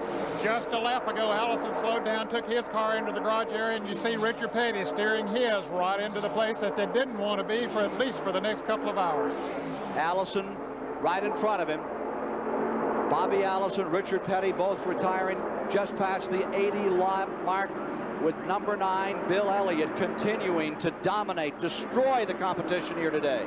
That car has been running so well ever since they unloaded it off of the truck about 10 days ago. Even though they had a little bit of a trouble in the clash last week, there's A.J. Foyt in the car number 14. Foyt having one of his better runs in recent years, Ken. He was right up there in qualifying. He's doing very well. He's up to 4th spot. Has been running strongly all day. Foyt battling with Benny Parsons. Lake Speed is right there too, number 75. Foyt has just moved around Lake Speed. That Benny takes Parsons. Now here's Parsons coming in at number 55. I think you're right, Ken. The pace that they've been setting here today is really taking its toll, more than anybody expected. As you see Parsons, we're riding right with him into the garage area, another place he didn't want to be at this point of the game. 3, Dale Earnhardt back on pit road. He was running strongly as well. The gate closed on Benny Parsons to even get into the pit area, much less find himself in victory lane. Now there's number 3 back on pit road another time. Richard Childress told me this morning that they had found the rock in the mule shoe, and they thought that number 3 was really going to get the program done. Things were amiss, and their hood is up. Meanwhile, Elliott, who came here for the first time in 1976, didn't amount to much that year, then got together with Roger Penske, bought some parts in 1977, and that began the train of events that leads him to this year, sitting on the pole, winning the 125, and perhaps becoming the 3rd driver in history to win the pole, win the qualifying race in the 500. Only 2 others. And only trouble will keep him out of victory lane today, because the car is just working so beautifully, handling well, running well on the straightaways. He's got it all going. Well, he has got it all going for him, but he's obviously setting an incredibly fast pace. By the way, we've just seen 4 or 5 of the top runners go back behind the wall, and Bill Elliott's got a long way to go yet, but he sure is looking good so far. Mike Joy is with Benny Parsons. Benny in the garage early, turning about 78, 7,900 RPM all day. What happened? Something happened to the engine, Mike. I really don't know. Felt something like maybe a piston problem. I really don't know. You got a lot of gauges here that can monitor what the car is doing when it's running right, but nothing to tell you when it's wrong. Well, no, all the gauges were okay, but the engine wouldn't. It was smoking, smelling, and felt like it was on about 4 cylinders. So who knows? Bill Elliott's well out ahead of the field. Who else would you pick to win this race today? Well, I really don't know. You know, I think I was in a group of cars that was, you know, pretty good. Neil Bunn looks pretty good. The 75 car, Lake Speed, looks like he's running pretty well. Well, there's a trio of former winners here. Benny Parsons, Bobby Allison, and Richard Petty in the garage. There's Earnhardt's number 3. Still seeking his first win of this Daytona 500. 1980 Grand National Champion after being Rookie of the Year in 1979. Dale Earnhardt retiring those blue and yellow colors, and Bill Elliott by his lonesome, all out in front, dominating the Daytona 500. And within a span of 10 laps, Ken, we saw 3 of the former Daytona 500 winners, Petty, Allison, and Parsons, go into the garage area, and then a former Grand National Champion, Dale Earnhardt, go into the garage area. I'll tell you, they're dwindling down in a hurry. Of course, there's still plenty of racing and competition out on the racetrack, but it's making it easier for Bill Elliott. Well, there's no doubt that Neil Bonnet is hanging on extremely well to Bill Elliott at this stage, but of course you don't know if Bill Elliott's slowing down a little bit. And also Ricky Rudd in another Ford is hanging in there. 89 laps are now complete. But he's the second place car, Neil Bonnet. There you see There's the A.J. Foyt. Another smoker down in turn 1, right behind the A.J. Foyt car. A.J. Foyt in third. Dal McCoward, who's had a smoker all day out there. He had problems right from the very beginning. Here's Chris. I'm in Dale Earnhardt's pit, and this is one of the pits that are packing up early. There's no pressure, no urgency, tidying up, coiling up hoses, putting tools back in the toolbox. It's one of those days that a pit crew and a driver want to forget. Back to you, Ken. The battle now is in third spot. A.J. Foyt and young Lake Speed in car number 75, the former world karting champion. Lake Speed in the white and blue car has been hanging right on with A.J. And then in the 5th position is Phil Parsons, younger brother of Benny Parsons. 6th position, Greg Sachs is having a good day. 7th is Harry Gant. 8th is Ricky Rudd. 9th is Buddy Baker. Going 10th is David Pearson. And Foyt is now slowing down. The Oldsmobile, the Hutchison-Pagan car, is slowing down. Number 14, 1972 Daytona winner. A.J. Foyt is falling out. Here's Mike. Mike Joy. Yeah. Richard Petty, this is no place for a 7-time winner to be. Notice you just took a headache powder. You had quite a headache today. Well, yeah, something happened to the thing. I don't know whether it's a flywheel or the clutch or transmission. Something happened in that area of the thing. They're trying to check it out, see what they come up with. Well, it's hard to run these things in and out of the pits when all you have is 4th gear. Well, if I had 4th, I had 4th the last time, went out, and then I run 3 or 4 laps, and then the whole thing come disengaged. So now they're trying to get it engaged again. Benny Parsons, Bobby Allison, A.J. Foyt, and yourself all suddenly in the garage area. All former winners of this event. You don't think it's a jinx? Ain't our day, the one for sure. We'll wait and see what happens from them. Richard Petty. Closing on the halfway mark, Del McCoward's number 0 that you saw smoking on the track is coming in. We're also seeing, I think, Phil Parsons, number 66, pulling onto pit road. He's been right up there in the top 10. Yes, he had moved up into the 5th position, and he's coming down pit road, not going to the garage area, so maybe it's something that can be fixed on his car. He was a rookie last year, but he's been doing a beautiful job in one of the Johnny Hayes cars. And here comes Foyt. Maybe we ought to go out here and get us a rental car and get in this thing. We might can get finished. I think it looks like he's got a... We'll be back with more. To ask yourself, have you driven a Ford lately? 90 laps, 225 miles down. They're averaging 178 miles an hour.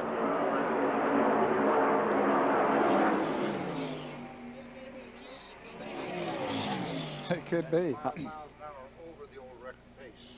What is? 100 laps is only 173, and they're running 178 now. Oh. What's the record? Can I have an attrition? What? Is that the latest attrition? Truck, can we do attrition? How's the record going?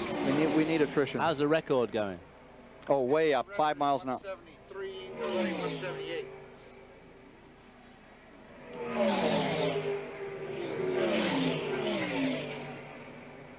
Okay, thank you. We have 12 cars out. What are you showing? 13 with Foyt. How many are in the lead? Petty's going to come back, you know. 5. 7. 5 in the lead lap. 6. 6 now. Is Rudd in the lead lap? I don't think so. No, he's not. I don't think he is. No, I said he was third, but he's not. I think he's... He's left. Huh? He did now, but he was up there, but not now. Sure, that'd be 5 left in the lead lap. Yeah. Is Buddy Baker a lap down? Yes. Yes. Yeah. He was 2 laps down. And David Pearson, right? Yeah, right.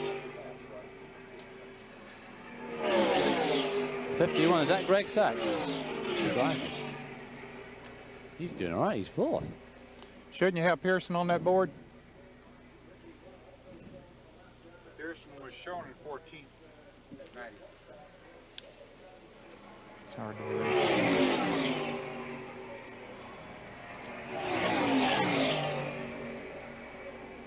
He's not pulling away from Bonnet, you know, is he? Bonnet's running good.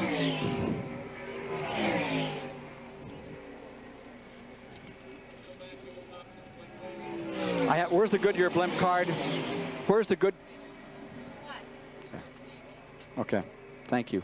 Thank you.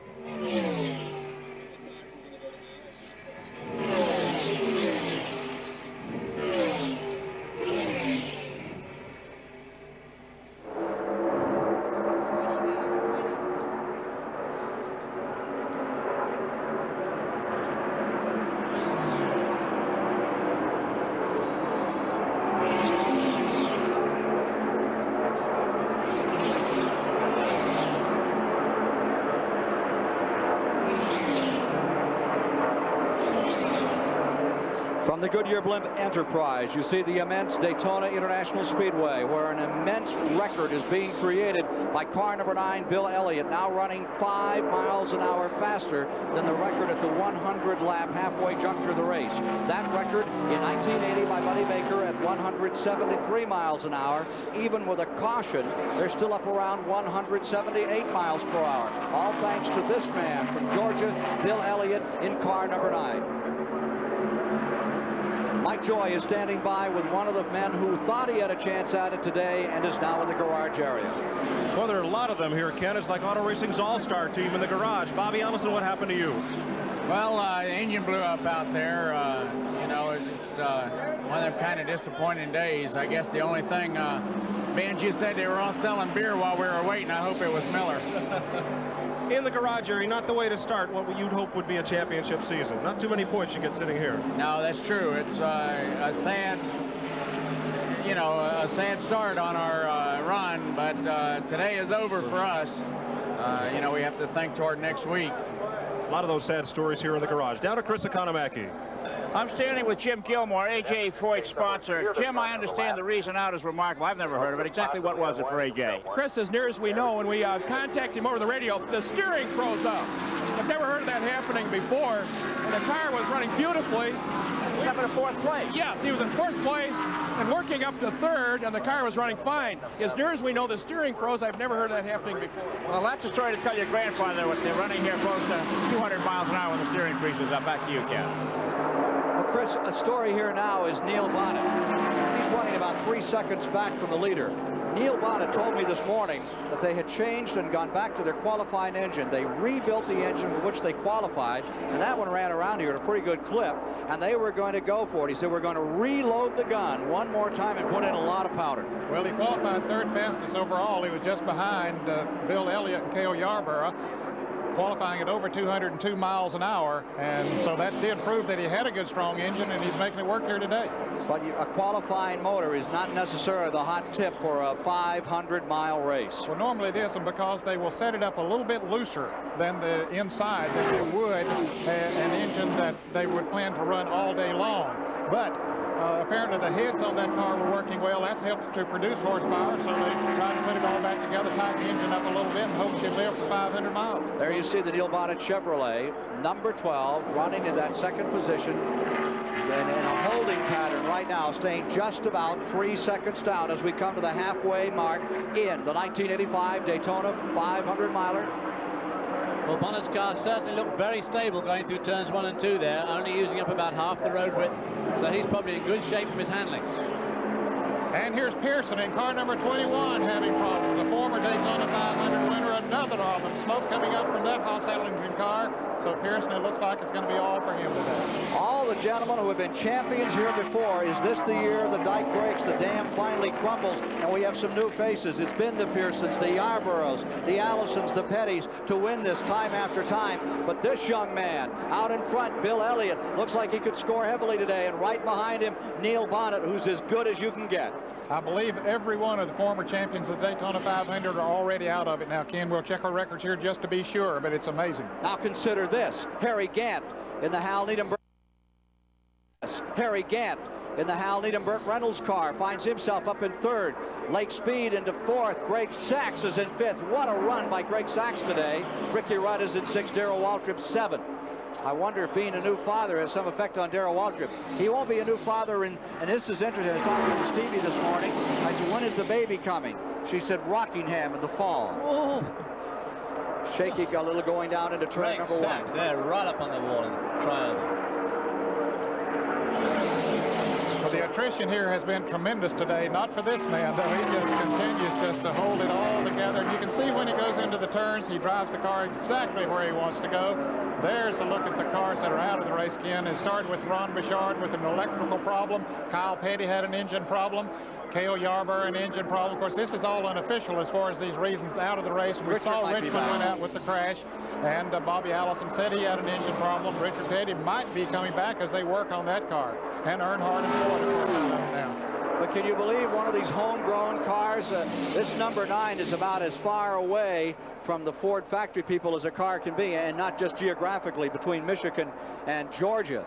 They keep very much to themselves. There's been a considerable amount of talk about the fact of sharing ideas among those various Ford teams, and it has been the Elliots who said, we worked very hard to figure this thing out, and we're just country boys, and we just as soon keep what we know. They're not about to tell. And you know, so many of the Grand National teams locate in the Charlotte, North Carolina area within a 75 to 100 mile radius there. And that's good because of the proximity to the racetracks. But these fellows down in Georgia are in a good position because they don't get the knowledge passed out to some of the teams in Charlotte there. Ted Schrader now on pit road in the Junie Donlevy number 90. Let's join one another of the great giants of racing with Mike Joy. Well, suddenly just about all the former winners here are on pit road. David, what happened? Well, they must have burned a piston or something, because they started slowing up quite a bit, and all at once the smoke come out of it, so I'm sure it burned a piston. These things don't give much warning when they let go, do they? No, they don't.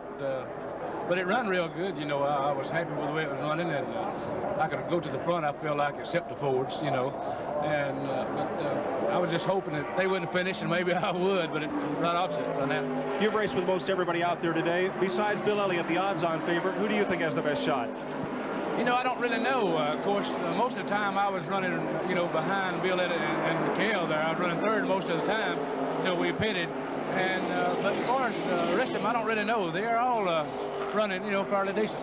For David Pearson, the warranty on this motor expired just about an hour too early. Back to Ken Squire. He knows heartbreak before, back in 1970 when Pete Hamilton defeated him right at the finish of the race, and of course back in '67 when he had it won, and then Mario Andretti came on to win when he had motor trouble late in the race. More from Daytona in a moment.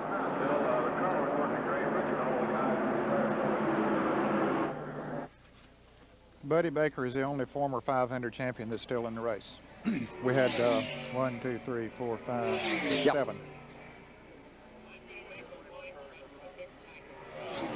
Yeah. There's a lot of action in that pack. Lake Speed, Greg Sachs, Buddy Baker, they're all in stay there on having a real go. Sachs.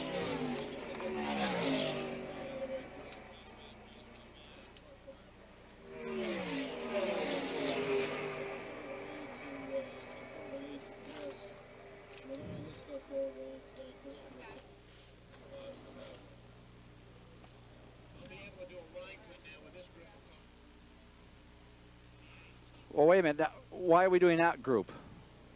That's where second and third and fourth are. That's not second and third. Well, 88 second's on 11. his own. But third, fourth, fifth, sixth, and everything else is in there. 88? No, that's the wrong group right there. That's where they are in this group here. Right, but not on the screen. What's on the screen? Oh, I'm sorry. No.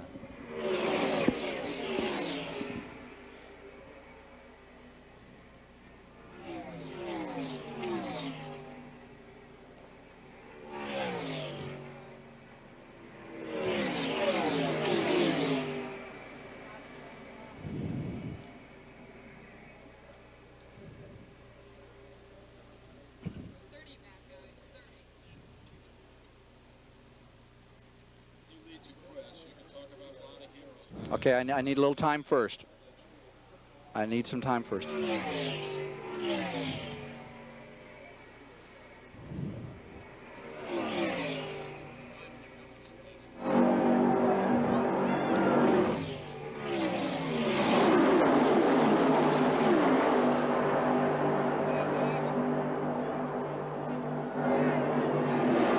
Strangeness settles over the Daytona Speedway.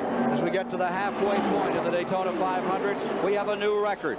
An incredible mark, 179.712 miles per hour for this man, Bill Elliott, in car number 9. The old record was 173.551. And when you start splitting up records by 6 miles an hour, Ned, you're really getting with the program. And Elliott's coming on pit road. I would say this would be a scheduled pit stop for Bill Elliott. It's been about 95 miles since they made their last pit stop. Bonnet takes the lead. Neil Bonnet now goes into first as he flashes across the line. There's Neil Bonnet, lap car, Ricky Rudd alongside. Bonnet now into the lead briefly, and it's pit road where the action is on car number 9, which is shattering all records in the history of this 27-year-old classic. They changed the right side tires and filled it up with gasoline, and he's already away. A good pit stop for Elliott, about 15 and 8/10 seconds. That's very good, and Neil Bonnet seemed to slow down to me on the back chute then when Ricky Rudd went by him and put himself back on the same lap as Neil Bonnet in second spot. So I would assume that Bonnet's probably going to come in this time. He seems to have slowed up quite a bit. Well, who do we have left of the old 500 winners here, Ned? There is only one in the field. Buddy Baker is still running. He's 1 lap down right now, showing in the top 10, but he is 1 lap off of the pace. But he's the only former champion of this race, and there were 7 of them at the beginning. Neil Bonnet's car just doesn't sound right to me. When it went underneath the start-finish line here, it didn't sound too healthy. Lake Speed is in 3rd. Greg Sachs, the New York driver, is in 4th. And Ricky Rudd in 5th, a lap down. And here is still another retiree from this tremendous battle. That's Trevor Boyes, who's driving the Dr. Ron Benfield car. First time out in that car for him this year. Drove for James Hilton a year ago. Strange, you know, that most of the retirements so far are some of the most heavily financed teams. And of course, these are the guys that really go for the win. And it makes you wonder whether the weather hasn't in fact really come home to roost on all these engines. They're all doing the same thing. They're all burning pistons. And there must be a reason. Well, those folks in Georgia know something that nobody else knows then. Chris Economack, he has a different story here at the Daytona 500. Chris? I'm standing with 33-year-old Dennis Myers, a professional trucker from Lipstick, Ohio. Earlier today, he was presented a $20,000 savings bond by the chairman of the board of the Goodyear Tire and Rubber Company for being the National Highway Hero. Congratulations, Dennis. You rescued a man from a blazing truck on the highway. You saw the action happen in front of you. How much thinking did you do before you ran into those flames to pull that man out? There wasn't much thinking. I just did what I had to do, and I figured he'd do the same for me. Well, that's wonderful. You see these drivers out there, you spend your life at a steering wheel. Would you like to drive one of these things? I don't know if I can handle the pressure, but I'd like to try it. Okay, our National Highway Hero for 1985, Dennis Lipstick, 33 years old, or Dennis Myers, 33 years old of Lipstick, Ohio. Back to you, Ken. Neil Bonnet, 2nd place car, now on pit road. Actually, he was the leader when he came in. Bill Elliott had made a pit stop, so Bonnet was the leader. And Lake Speed, a little further down pit road, is also in. Change the right side tires for Bonnet. Speed getting change the right side tires as well. Elliott back into the lead. And it looks like they're going with a 4-tire change on Neil Bonnet's car. Unlike Elliott, they only changed the right side on his, so he'll get even a little farther behind. We see Speed coming out in the Pontiac car number 75, so he'll move ahead of Bonnet. He was running about 5 or 6 seconds behind Bonnet. Now Bonnet finally gets all of his service and heads back in. That was Bobby Walwack's car, who's having a good run here today. Car number 74 that was hitting just behind Bonnet. 111 laps complete, 89 to go. Well, that certainly was a long stop for a green stop to change all 4 tires. Here's Harry Gantz, number 33. He had a smidgen of the lead for just a second. Greg Sachs in number 51. He's also on pit road. Elliott continuing to command this race. Is taking place. Only 1 caution thus far, and yet this high attrition rate on motors today, Ned. Well, that could certainly attribute to it the fact that they've been having to run so hard for so long and not having the slowdown periods of the caution. We see that Bonnet has gotten speed back up once again. And we mentioned that Greg Sachs is in the pits right now. He's running in the top 5. In fact, fact, he had taken the lead before he came into the pits. This is the car that Cale Yarborough won the Daytona 500 in a year ago today. His team bought that car from the Harry Revere team when they switched to the Ford products, and he's given it a good ride for a fellow just in his second full year on the circuit. So that car knows its way around this track, and that could still be a contender, but Greg Sachs looks just a little bit loose in some of these turns. I think he's trying pretty hard to keep up this fantastically blistering pace that this car number 9 is setting up. Well, Greg Sachs in the 51 car, we'll get a look at it in a minute here. He's a veteran of this track. He had a crash in Calamity Corner and some tire testing a few years ago. Broke a collarbone. He said he'd be back, and indeed he is back today, running the top 5. Well, I think we're seeing the changing of the guard here in 1985 at the Daytona Speedway. I don't think there's any question about it, with only one former 500 winner still in the field, and he's running a lap off of the pace. That's Buddy Baker running along in the 6th to 7th position, but this man is just making shambles of it. The Ford Thunderbird of Bill Elliott continues to scream in first place, breaking all records for the great American race. Back with more in a moment.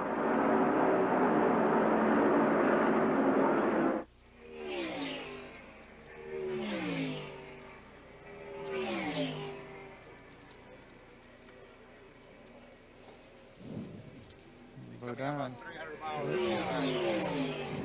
Right. Who's second? Harry Gant.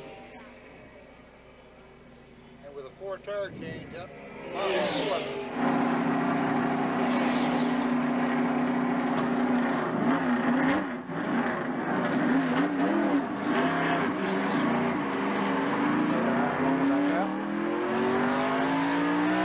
Walker coming in.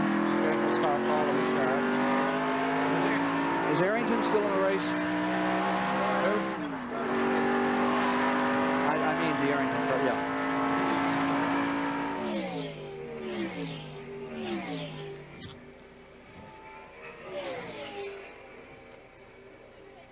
Sometime along, if I can get a shot of that 67 car.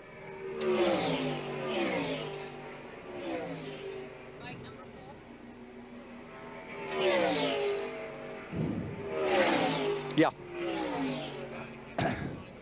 You got him right there. Yeah, he's on the... Yeah, he is. Yeah. No, he made pit stop. 9. After all the pit stops, 9's back up front. 33 and 75. Yeah, is that right? Right. Yeah. Yep. I don't know how far. No. 75, I think, third.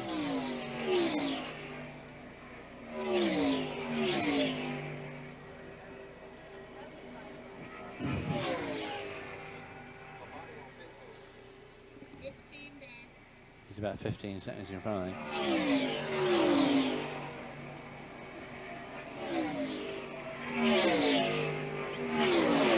16 seconds. Was 15. That was 45 seconds. 116 laps now complete. 84 remain to be run in the 1985 Daytona 500 as Bill Elliott in car number 9 just runs everybody into the ground. Car after car that has been a formidable opponent in years past has already gone back to the garage area, and here you see the red number 9 trapped for a moment in lap tires, but not for long. The second place car is number 33. His best finish previously has been 6th in this event, Harry Gant, who came on so strong at the end of 1984. Now the third place car is number 75, the Raymock Racing Team crew. Lake Speed at number 75 maintains third. Neil Bond at 4th, Greg Sachs 5th. A lap down, Ricky Rudd is in the 6th position. Darrell Waltrip is in 7th, and Richard Brooks, driving the Maurice Petty car, is running in 8th. The car number 1. There's 3 Petty teams out here this year, some different from the past. 3 distinct teams. Yes, and of course, not a Petty in a Petty Enterprises car this year for, well, I guess it's the first time it's ever happened. Other drivers have driven Petty cars, but the fact that they're only fielding 1 car this year and have a driver that is not a Petty, and it is unique. Sure is different. Buddy Baker, Tiny Lund, remember that Pete Hamilton, of course, winning for them. But this year it's Richard Brooks driving for Petty Engineering. And Mike Curb has Richard Petty. Right. Kyle Petty's with the Wood Brothers. Jim Pascal in that driver of the Petty cars. He won many races in Petty Enterprises automobiles. And Dale Inman, of course, is yet another Petty really, and he's the crew chief on Terry Labonte's car, winning the national championship last year. So there's the Petty clan has spread throughout the NASCAR scene. Dale Inman seems to be the one that's having the most success so far. Now there's Greg Sachs in the number 51 car. And Chris is standing by with one of his relatives who's a little concerned here today. Chris? Before the race started today, this lovely-looking young woman came up and tapped me on the arm and said, "You be sure to give my son good coverage." And I said, "Who's your son?" She said, "Greg Sachs." Pat Sachs, what did you think a minute ago when you saw number 51 leading the race? I can't imagine. They work so hard. It's really wonderful. Okay, a happy mother here. Greg Sachs in 5th place now on the lead lap. And now down pit road to Mike Joy. Tim Brewer is talking with his driver, Neil Bonnet, right now. You were the 2nd place car when you came in and made your pit stop. Did you have to take on 4 tires? No, Mike, we didn't have to take on 4, but you know, he felt like he had a vibration in the car. We figured it might have kicked the wheel weight off. So instead of gambling with 2, we got 4, but the vibration is still there. That's a better deal, even though you let Bill Elliott get away. Well, we didn't have much choice. We could, you know, get 2 and come back in and get 2. If we had got the wrong one, that's too much of a gamble. We just decided to go ahead and get a straight 4 tires. So taking on 1 stop instead of maybe having to make 2, the strategy for Neil Bonnet. David Hobbs had mentioned that Bonnet's car didn't look like it was running as fast as it had been before, and of course that was the reason if he had a vibration, and that was a wise choice to change all 4 tires. He just suddenly let Ricky Rudd go through, and there's no point in running with a serious vibration a couple of 100 miles an hour because he can shake things apart very quickly. And he might be up in the wall like Tim Richmond was when he had a vibration. Yeah, exactly. It's always best to stop and check. 120 laps completed, the 200 if you're on. There you see Jimmy Means in car number 52, running a couple of laps off the pace, staying out here and continuing to be a competitor in Grand National racing over the years. And earlier, Ned Jarrett asked Jimmy Means what it cost him to come down here and run this Daytona 500. Well, you know, if you include all your winter money and expense money and all that, I'd say $15,000 for us. We're a big team, it probably takes $50,000. So that means then that you do have to finish pretty close to the top 10. Well, yeah, our goal is the top 10, and that's something like $20,000 for 10th, and that gets us rolling, gets our bills paid, lets us charge something again. Jimmy Means in car number 52, continuing to slug it out here in this Daytona 500. 62 cars signed in, 40 qualified to start today's race. Here's Means, still working, still staying in the hunt, late in the going, not being shown, now being shown in the 21st position. Here's the leader, Bill Elliott, in car number 9. This is not exactly a megabuck team, but it's a well-organized, strong family unit. And family units over the years have always seemed to work well in racing. But behind the big stories of those major super names you hear at stock car racing, there's another 80% of the field that don't live quite the same way. Among the Grand National drivers, 3 champions whose names are known to every fan, come up at every single race and are known. But there are others whose goals are the very same, but whose luck is not. Racing is big names, big business. Buddy Baker's made over $2.5 million. Bobby Allison and his 81 wins, some $5 million. And Richard Petty, he's won over $5.5 million in posted awards. But there are others. Driving a race car is my way of making a living. J.D. McDuffie.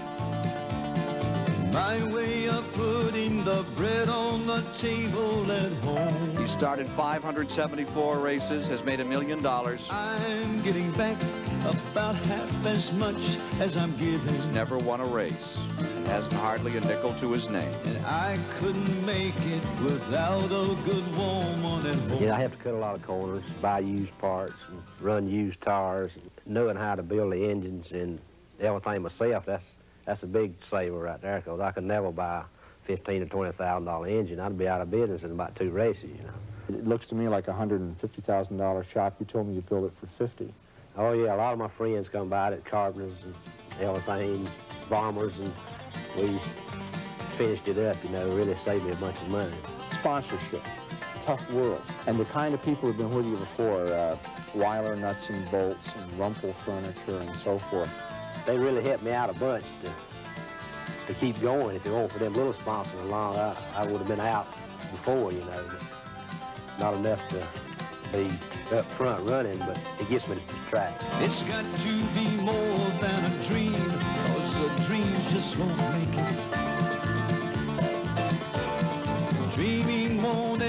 put bread on the table at home. And racing runs deep in my veins, and I'll never shake it. And I'm tied to it just like I'm tied to the woman at home. I worry about him. I don't worry about the car. I mean, the car comes second. He's not a quitter. JD's not. I would have quit a long time ago, probably. I would. The last 3 years, I've been running on borrowed money, you know, and you just can't do that. And I'm slipping a little farther back, but maybe I'll have some help this year where I can show up, you know, but it is really tough. You can see somebody come in one time, nobody knows him, where he came from or what he's been driving. And before the race is over or before it started, he's got all this fantastic money. Just because maybe he knows one person or, I don't really know how it works, but yeah. I've always felt JD was left out. He never got a fair shake because he's got the experience and he can drive. To run with the best in the world, you know, I could probably go out here and run somewhere else and run right up front, you know, but you ain't got the caliber of competition there, you know. If I can make the top 10 in this, I've really done something. I've told him to quit this year. I begged him to quit. Really. I mean, how can you keep going with 0, you know? But then you look at him. He can't stand that. He's got to keep going. I understand his side of it. I love to do it. It's the only thing I've ever done, really, besides being a mechanic, you know, and it's all I know. You might as well call me a 20th century drifter. 32 weekends I load up the car and I'm gone. My woman cries with each goodbye kiss that I give her. And she prays that come Monday morning I'll be drifting home. JD has a new sponsor, a new car, a new chance, perhaps a final chance. But here at Daytona, the old hard scrabble luck plucked his pocket one more time. The engine blew, he failed to qualify.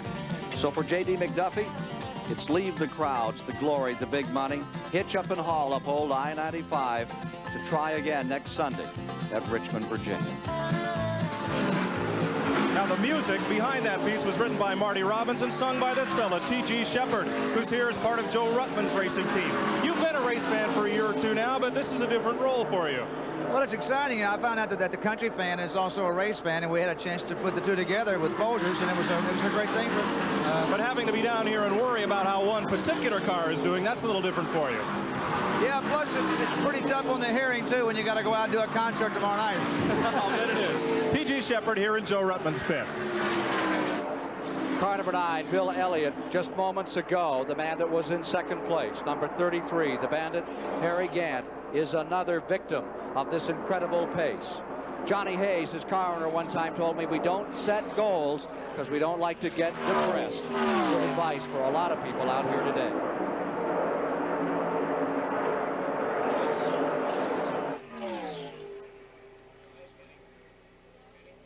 Yeah. What? Yep. Yep. 75 is now second. Yep. Lake Speed is 7. How many seconds back is he? He's about 23 seconds behind. 75. 75. Yeah. White and blue. That's following it. Darrell. Yeah. Who's a yeah. You got him. And third is Neil Bonnet. Neil Bonnet is third, and Greg Sachs is fourth. Okay. And Bill Elliott's about 2 seconds behind Greg Sachs, about to put a lap on fourth spot. So what position is Bodine, please? 11. Thank you. Yep, okay.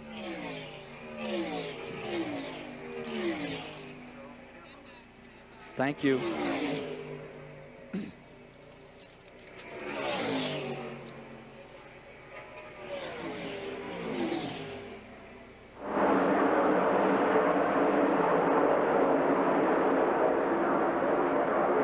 Records are being created today in the 27th running of the Daytona 500 by car number 9 and its driver, Bill Elliott. Lake Speed is coming to second place, the finest performance he has ever had in a major race. And Bill Elliott has put Pat Sachs's son, Greg, down a lap, so he's now lapped the entire field. He's lapped up to third spot in this fantastic race and still setting new records every minute. Neil Bonnet is in third. Greg Sachs, just being lapped, is in fourth. Ricky Rudd is in fifth. There you see the Neil Bonnet car maintaining second position. The question is, how long can that car number 9 maintain this incredible record-breaking pace? And he is running at an exceptionally fast speed, but the car is working so well for him. I don't think he's punishing it that much. Let's put Lake Speed in the second position and Neil Bonnet in third position. Those three cars are only ones in the lead lap. And right now, David, he has, what, about a 26-second lead over Lake Speed? Over Lake Speed. And again, with Harry Gant's retirement, it's another one of the really high buck teams that's bitten the dust. And it seems incredible, these very highly sponsored teams are the ones that are passing the wayside. Mike Joy is with Harry Gant. These engines are exploding like popcorn. Any chance of what the reason is? Well, it seems like everybody's burning pistons. In our practice sessions, the laps that you are able to run a car wide open when you're trying new tires, when you would, it would burn a piston. And all day today, I hadn't been able to really run wide open until the last, I got in the open and I got a good set of tires there. And so when I ran wide open for, you know, those 8 or 10, 12 laps, it burnt the piston again. You looked then like you were just riding. Yeah, everything was working good. A lot of cars have a lot of trouble, and I just wanted to stay in for the finish. It didn't really matter where I was running at this point. I was surprised, you know, with that high on the board. And I think, well, all I got to do is catch on with Darrell and 75 car and sort of take it easy. And just as they caught me, I moved over. I want to be the rear car. It seemed like it works a little better at the back until they come down to the end. And they were lapped out anyway, so except for the 75. So it just burnt the piston. Harry Gant. Again, I think David Hobbs hit the nail on the head at the top of the show when he said the difference in the temperature today is the way that they set those cars up, 45 to 55 degree temperatures earlier. These cars are so sensitive to difference in barometer, air temperature, pressures of various sorts in the air, and when you come out here and run at these speeds, David, today that they're running, that's what's doing burning the pistons. Well, I'm sure it is, and of course, the higher the buck the team, the more trick the chief mechanic always has to be to get an advantage over his rivals. And I think these are the guys that are probably more likely to trick themselves out of a place than the low buck guys who just don't worry about it. They can't do anything about it. There you see the leader. There you see second place. That is the number 12 car. That's the car third number place 1 of Dick Brooks. And the number 1 car with it, the Neil Bonnet car, running in third with the Richard Brooks car. And the Lake Speed car, number 75, is maintaining second. And we're inside Jeff Bodine's car for a moment. Bodine is maintaining at this time.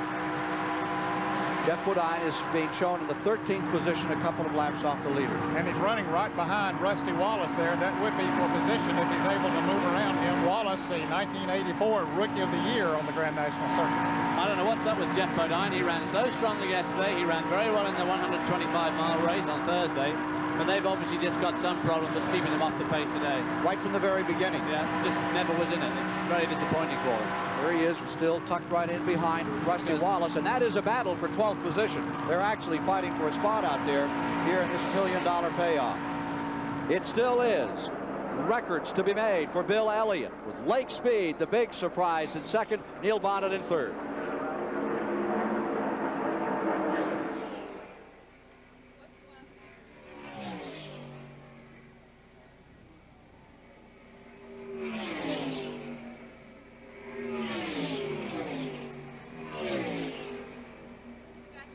Yes, sir. Well, the best one you've got is the 12 car running with the 2 car. They're battling. That's a real battle. Well, I understand that, but if you're looking for... Who's that, 75?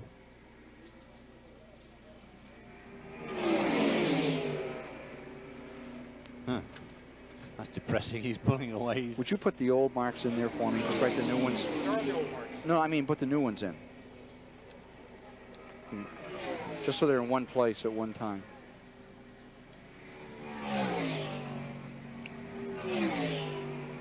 Now, if I was at home, I'd be watching this on the satellite and hearing all that we're saying. You see our friends like my buddy Ken Isaac and all of them are sitting up there hearing our during commercial comments. You what? They hear our comments during the yes, commercial. Those that have satellites. There's a lot of them, too. Yeah. Oh, do they? Yeah. Oh, yeah. Yeah. Oh, they can hear it on the satellite. Oh, yes. Sure. All this stuff. Yeah, because it goes back up. Well, they can't see your lips move. No. So hello out there, all you folks listening by satellite. You're breaking the FTC rules. Well, I tell you what, this kiddo.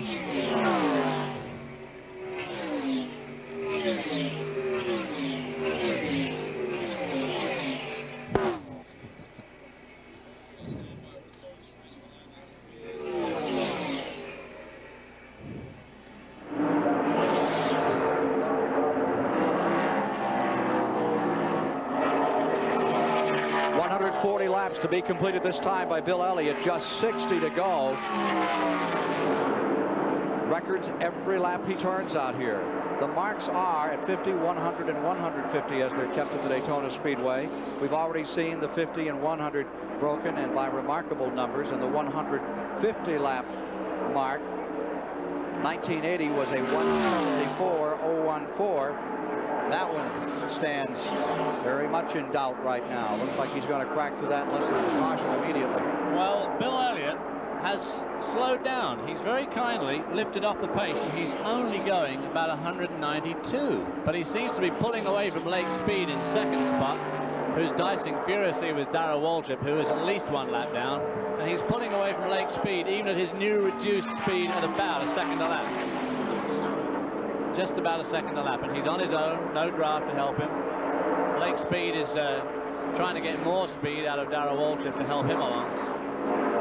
And there we see Lake Speed and Darrell Waltrip just in front of him.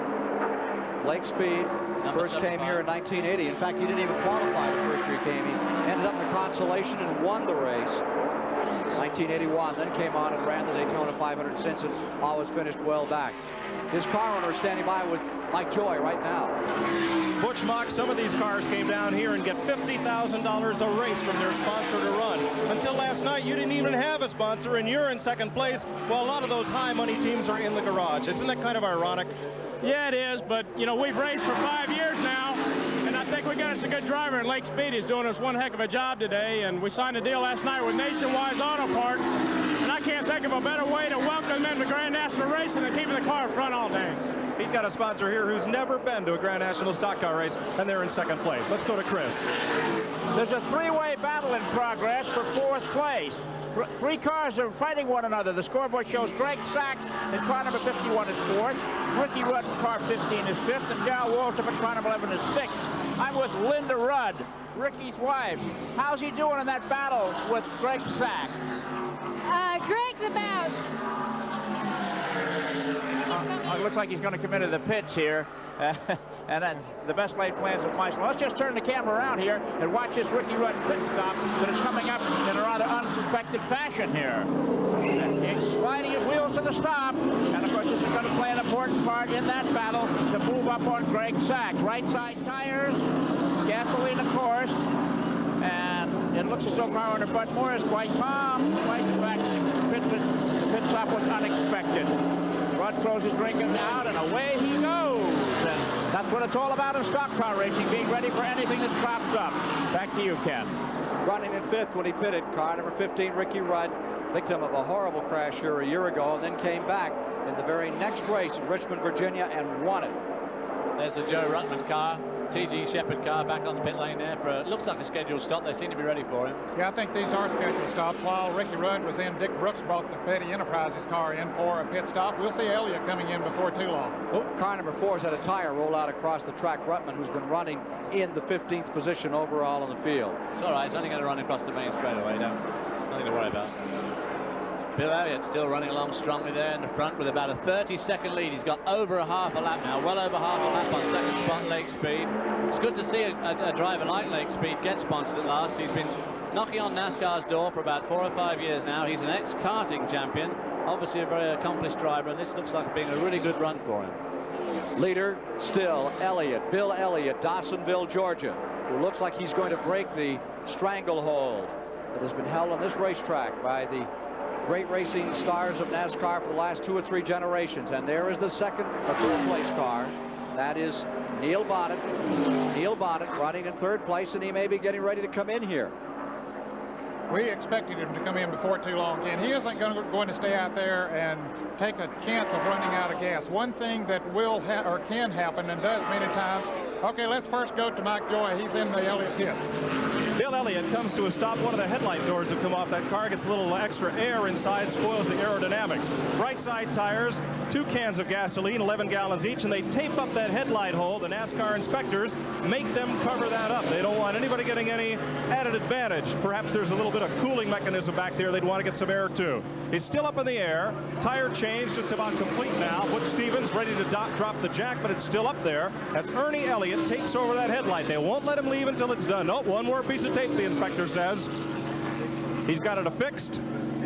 Oh, come on. This is agony here. Ernie's arguing with the inspector over the amount of covering they're going to need.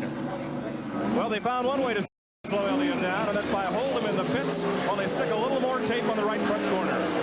What do you think of that one, Ned? Well, that was a very long pit stop while they made that extra repair on the front, and you know, the way he's running away. Do you think that fender was getting that loose around that headlight? Well, of course, it could create some hazard for other drivers if that sheet metal starts coming apart, and then it could come off on the track, and these tires are very easy to cut. Here's Lake Speed, who has now taken over the lead in car number 75, but it was a safety precaution as far as the NASCAR officials were concerned, but a very devastating one as far as Bill Elliott was concerned. And again, I was about to mention, when he was coming into the pits, you don't want to run out of gas with these automobiles because that will burn a piston in many cases. So you don't want to run it down too low, and especially the way he was running there today. You don't think they were trying to tighten up the field? Well, I would say you never know, but wasn't exactly too subtle, really. That they took far too long. That took 41 seconds. I mean, pretty well no excuse for that.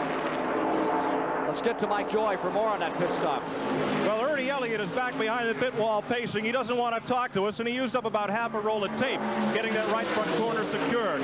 True, as you saw when the car came in, the headlight door had come loose, but the NASCAR inspectors made sure they put an awful lot of time to get that really solidly taped up before they let Bill Elliott back on the racetrack. Car number 75 is now on pit road. Lake Speed. He was the leader, of course, before he came in, so that'll put Neil Bonnet back in the lead in car number 12. And Ken, during all of this, Darrell Waltrip has now gotten back in the lead lap. Remember, we saw him running right in front of Lake Speed.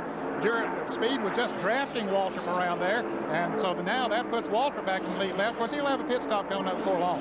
So that Elliott stop changed the complexion, adds another car to the machines now running in the lead lap. Now this will be a lengthy pit stop for Lake Speed also, because he's taking on 4 tires. Neil Bonnet changed 4 tires the last time around. Here he is now as he comes off of turn 4. He's in the lead, and he'll be coming in before too long, but he should only have to take on outside tires when he comes in. 147 laps are complete, 53 remaining. And as Lake Speed goes back out, Neil Bonnet put a lap on him.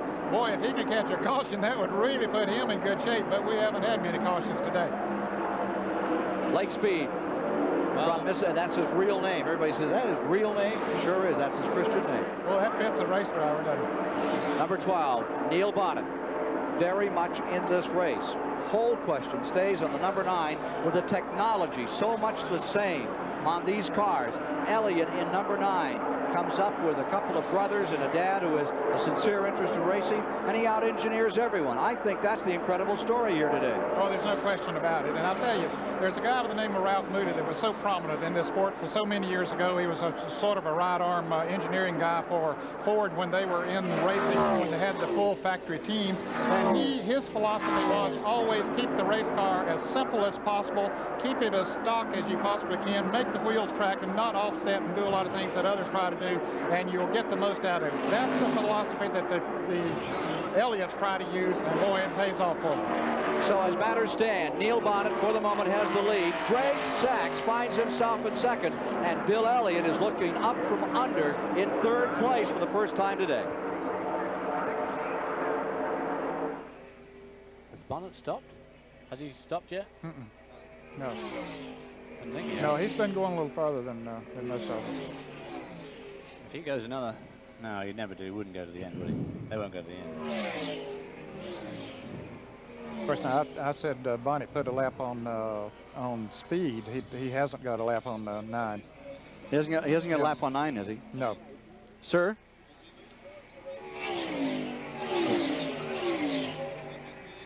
Stop. It's Bonnet, Elliott, isn't it Sachs? Well, now Sachs had gone a lap down. He had gone a lap down, but he should have unlapped himself. Let us figure him out. Well, here. he came back a lap when Stop a second. Let's watch him come through.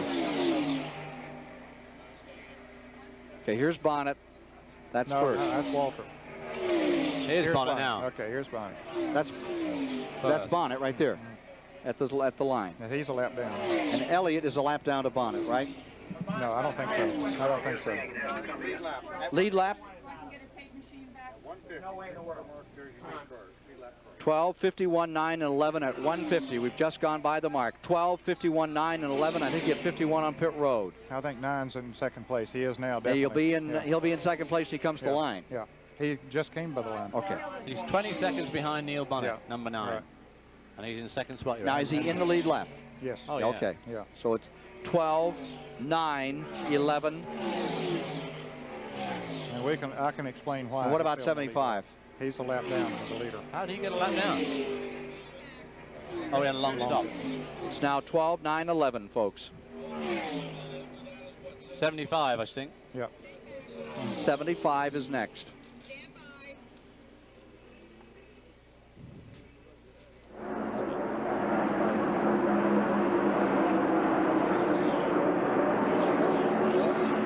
For the moment, Neil Bonnet in car number 12 leads the Daytona 500. This moment comes at lap 152.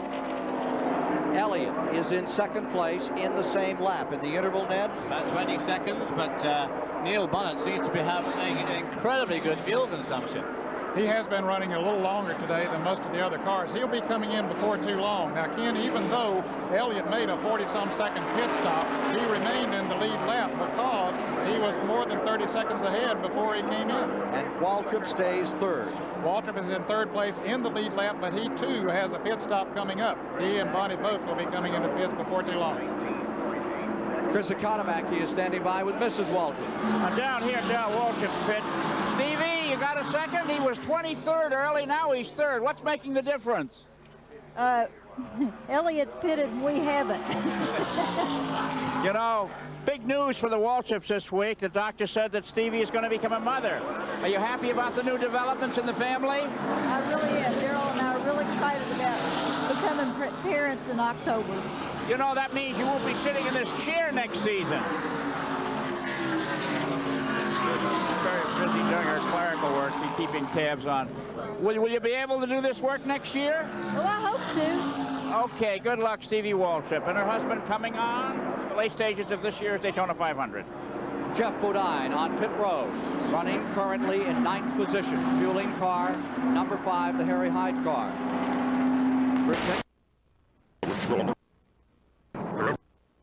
Left-side tires on that car, Ken, while they fill it up with gasoline as Neil Bonnet continues to circle the track. I can't understand. I just can't believe the fuel consumption he's getting out of that compared to Bill Elliott. It looks like he's coming in this lap. Well, David, he has been running about 4 or 5 laps farther each time, and so as that goes on, you know, that builds up. He is coming into the pits right now. And the 10th place car, Rusty Wallace, has just pitted as well. Wallace has come on pit road. Now you're watching Neil Bonnet in number 12, trying to win his first Daytona 500, come to a halt. Pitting right in front of car number 95, that's Sterling Marlin, who has run a very good race here today in car number 95. And Elliott retakes the lead. Bill Elliott flashes across the line, so he'll be back in first place. Good pit stop on Neil Bonnet. Whatever work they did on that Neil Bonnet car, going back to that qualifying motor, has kept him right up in it. But he's still a distance away from the performance of the Elliott family of Georgia. Bonnie gets back out into the thick of it, where he had about a 20-second lead. He's perhaps going to be at least that far behind Bill Elliott now, but that'd be a... Darrell Waltrip's coming in now, the 3rd place car, making this pit stop. Oops, locking up the rear brakes. Brakes a little, trying to get that one woed. Flat spotting the rear tire. Best finish second back in '79 for Darrell Waltrip here in the 500, the two-time Grand National champion.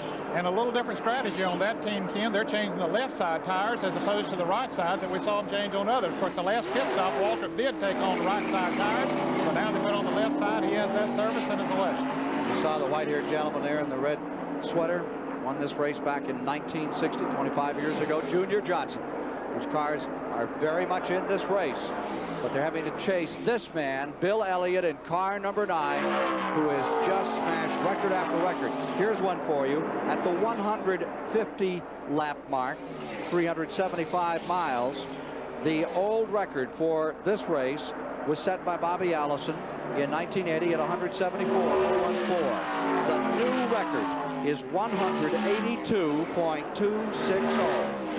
That's a fair old clip for a Sunday afternoon drive, and it looks like he's got about a 26-second lead on Neil Bonnet, who's lying in second spot. Youngest driver in the field, Bobby Hillen, out of Midland, Texas, getting a draft here as he comes back to the line. Bobby Hillen stayed in it and runs now in 7th position.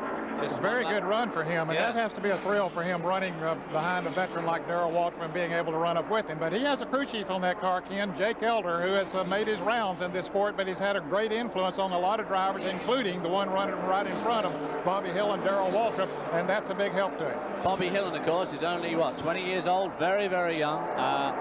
Came here last year, didn't quite make the field, but looking pretty good this year.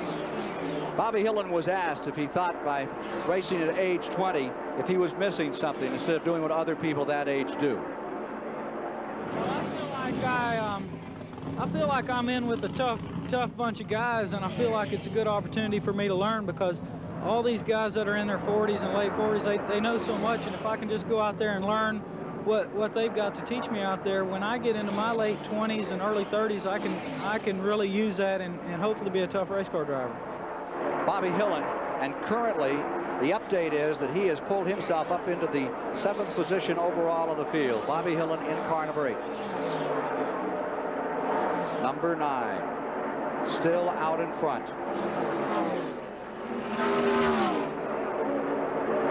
The question perhaps is fuel consumption here. The Elliots may know something others don't. Let's go to Chris Economaki.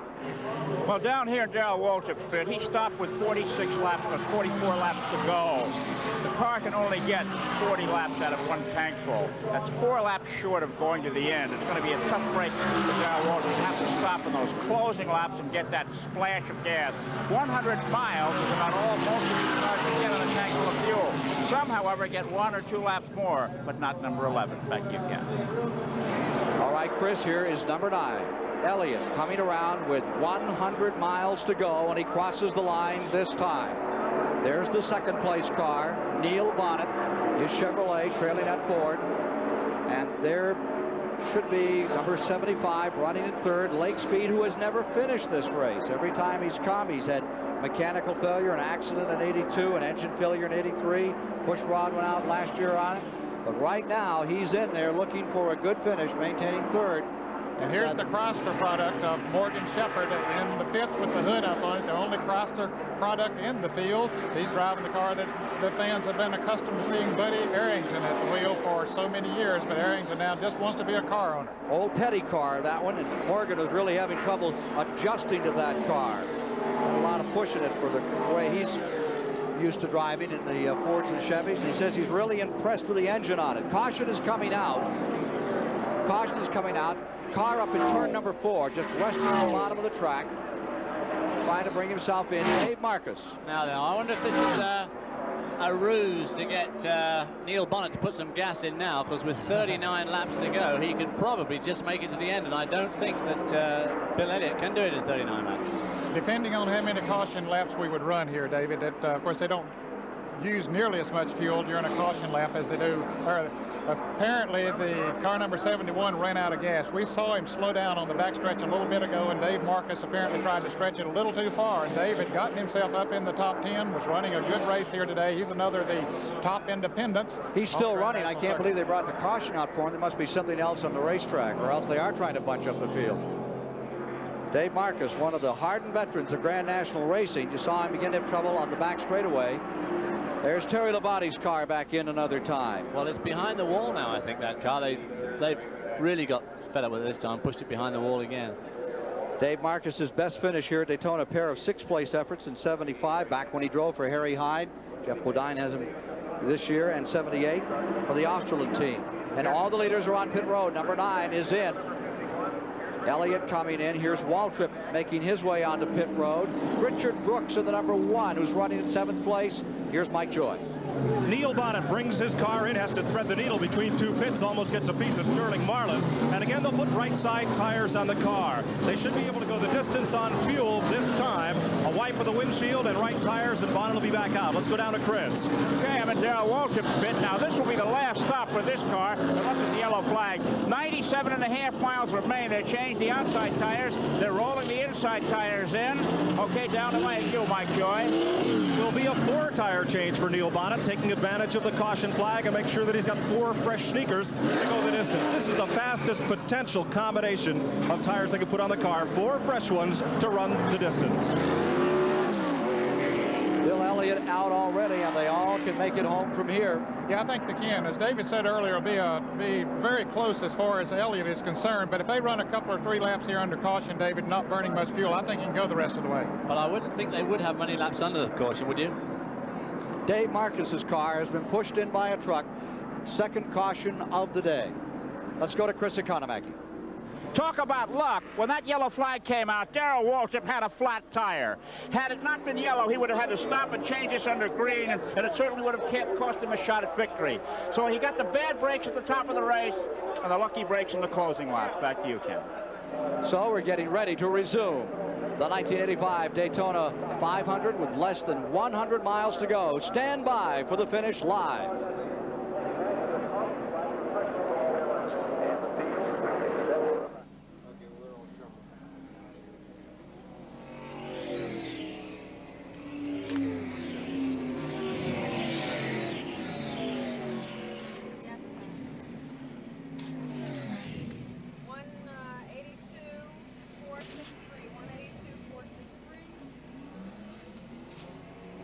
Now, Waltrip had gone a lap down again after that, after his green flag pit stop. Yep. Only have 3 cars in the lead lap. So we should have 51, 15, and 11 running together and have a race back there for 4th place, right, Ned? Yeah. And Bobby, right. Bobby, when you come back, you should have a race between 51, 15, and 11. 51, 15, 11, and 1 may be in it too. I mean, not maybe. He's the next one in line, and they're running pretty well with that Maurice Petty car. You have 3 cars in the lead lap, which would be 9, 12, 75, and then a lap down, and 11 has gone a lap down after that green flag stop. Be 51, 15, 11, 1, 88. What number? What number is that? Cars. What number is that? Is that 88? Yeah, Baker. And 88 Baker's in that group. And Jeff Bodine. Is Baker, that's a lap down? Yeah. Not a lap down. Who? Oh, okay. Wait a minute. That's being, the Bodine thing is being erased. That is not a lap mark. They're all in the same lap. Yeah, okay. That's what I'm saying. So you got 51 in. Yes, yes. They're coming up to the flag now.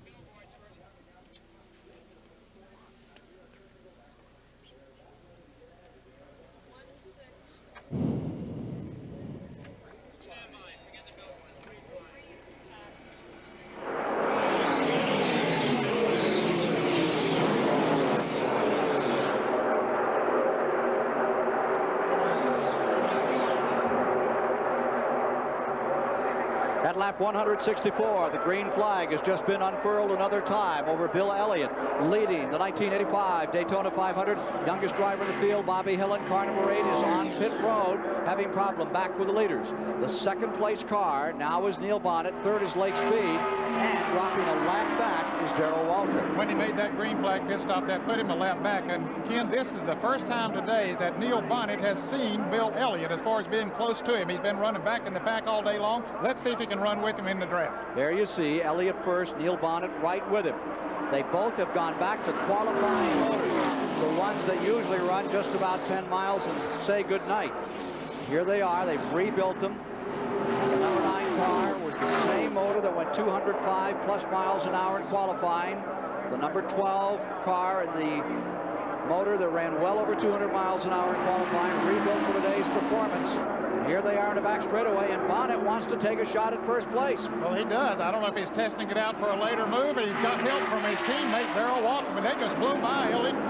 First time since Cale Yarborough passed him early in the race, he's been passed. Waltrip makes up his lap. Waltrip now goes back into that.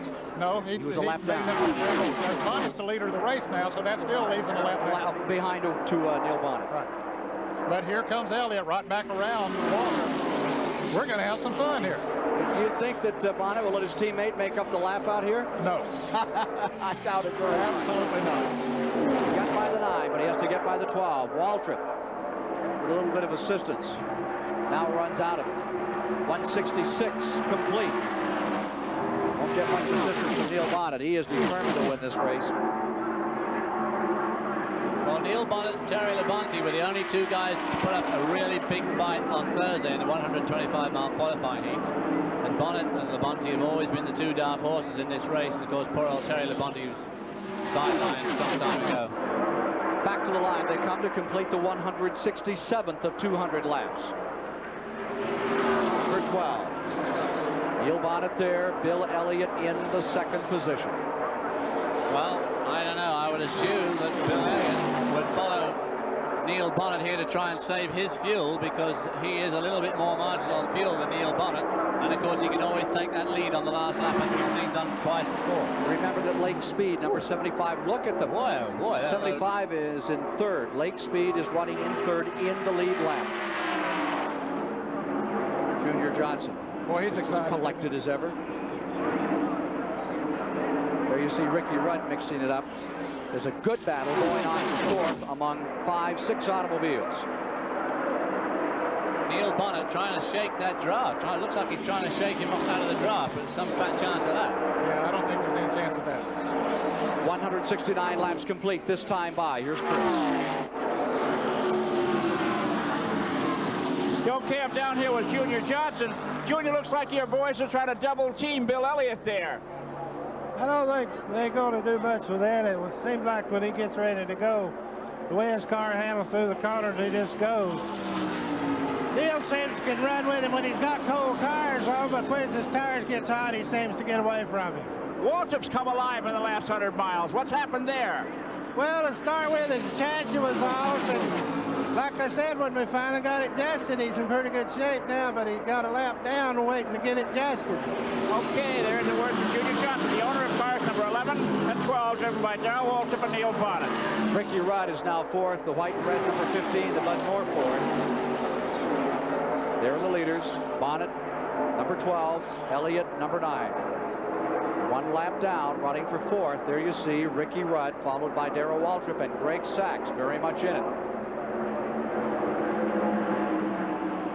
Waltrip on the inside makes a move on Ricky Rudd going to turn 3. And Greg Sachs nestles right down in there, tries to come through as well. Last year, Ken, Junior Johnson's cars finished 3rd and 5th in this race. Waltrip with 3rd, and Neil Bonnet was in 5th place, and he has 2 of them running in the top 5 now. One leading the race, and now Waltrip has moved into the 4th position. 30 laps to go. Bonnet still first, Elliott in second. Third spot, Lake Speed in the 75, a Raymock car. Let's check in on Jeff Bodine. Still out here and trying. 10th position now on Jeff Bodine, number 5. And even the leaders are spattered. Vision begins to go away at this time in the race. Yes, it does. Those windshields really get pitted, and the sun beaming in on them. It gets a little tough to see. Your eye seems to adjust to it. Let me correct myself. Neil Bonnet finished 4th in that race last year behind Darrell Waltrip. 17 cars are reported out from the 40 that started. 17 out. Bonnet and Elliott squaring off to decide the Daytona 500. I think the man to watch in this lead group now, which includes cars that are lapped, is going to be Greg Sachs, because he's really going to be pushing hard here, and he looked very loose coming through turn 4 a couple of laps ago. And I think it'd be worth keeping our eye on young Gregory. For another observation, let's go to Mike Joy. Dale Inman, Terry Labonte's out of the race. What happened? Well, we lost the clutch on the racetrack to start with. We brought it in, readjusted that, but it had got hot before. Then that last stop, it wouldn't go in gear, so we had to give it some more free travel, and it finally just went away on us completely. Neil Bonnet, Bill Elliott, Lake Speed, Greg Sachs. Who's your pick to win this one? You watched most of it from pit road. Well, I think Elliott will still pull the thing off, but I know Neil Bonnet's an awful determined young man, so who knows, he might just have enough to get by him the last lap. But Bill's been awful strong all day, and I think it'll be between those two. Well, that's the crew chief that's been to victory lane more than anybody else. Back to Ken. Car number 1 seems to be slowing down. Car number 1 may be bringing out a caution in turn number 2. That is the Maurice Petty car. Ford, tire down for Richard Brooks. Now this is where Darrell Waltrip will want to try and lead across the line to get Here his they lap are back. racing back to the line out of turn number 4. And I don't think he has a place to go. And the caution is out. Waltrip can't pass Elliott nor Bonnet, so he'll stay one lap down. Here you see the tire off from... Amazing, that thing just sitting there, Ken. And I guess that came off of the car number 1. Must be real sticky. Yeah. Talking about sticking to the turns, it's really doing that. So Bonnet stays first. Elliott stays second. Third caution of the day. 17 of 40 have retired from the event. Here's Richard Brooks pulling onto pit road. Third caution of the afternoon. Minus 1 wheel. Strategy here. They'll come in again for a tire change. And of course, that, as far as them being able to go the rest of the way now, that all goes out the window. There'll be no question about that. Dick Brooks takes the car number 1 into the garage area. He knew that apparently too much damage was done to the suspension when it dropped down on the pavement, so he's going to be out of it. Richard Brooks, first Grand National race he ever saw was the 1969 Daytona 500, and he watched it from behind the wheel of a Plymouth car. Finished 32nd that year. His best finish, 1973 at Cotton Owens Dodge. Next to last race for the Cotton Owens Dodge. Let's go to Mike Joy quickly. Bill Elliott is on pit road. His crew chief Ernie was concerned they might not have enough gas to go the distance. No more concern now. They can easily run the route if they get a full tank of gas here under caution. Again, it's right side tires, a cleaning of the grill. In fact, Butch Stevens hauls that jack around to the left side of the car, and they'll take on 4 fresh tires. Down to Chris Economaki. All right, Darrell Waltrip is taking on 4 new tires. He got fresh tires not 5 minutes ago. This is called in racing parlance rebuilding the car for that stretch drive to the finish. All fresh, clean windshield, and away goes Darrell Waltrip.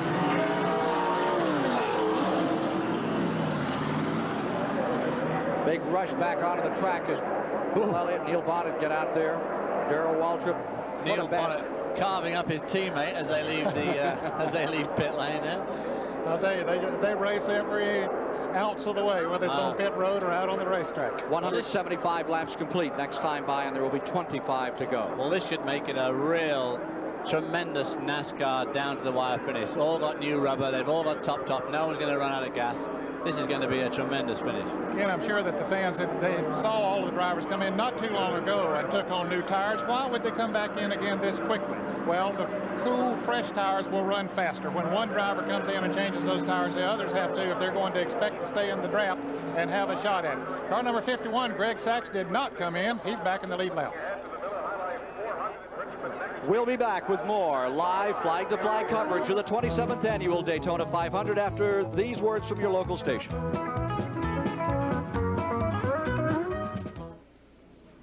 Sachs still in pitting.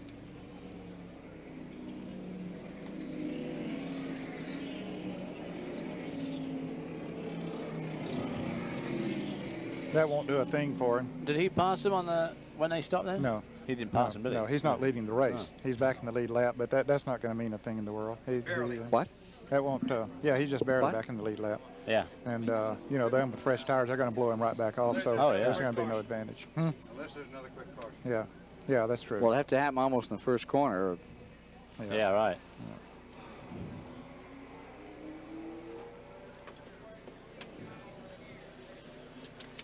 I bet you Bonnet don't pass Elliott this time. No.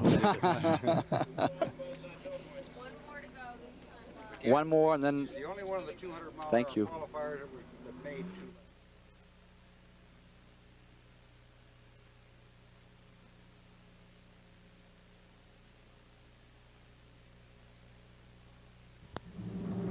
This CBS Sports Special is sponsored by Budweiser. For all you do, this Bud's for you. Timex Quartz. Great looks that can take a licking. Skoal Bandits. Tobacco in a neat little pouch. It's a little pouch of tobacco pleasure. And by the U.S. Navy. The Navy. It's not just a job. It's an adventure. At the Daytona Speedway, we're just about a lap away from resumption of the Daytona 500. The circumstances have changed a bit. The question still is, as we look at the view from the Goodyear blimp of this great facility, can this Elliott car maintain this pace, which has seen records shattered all afternoon? Perhaps an answer here from Ernie Elliott. Mike Joy?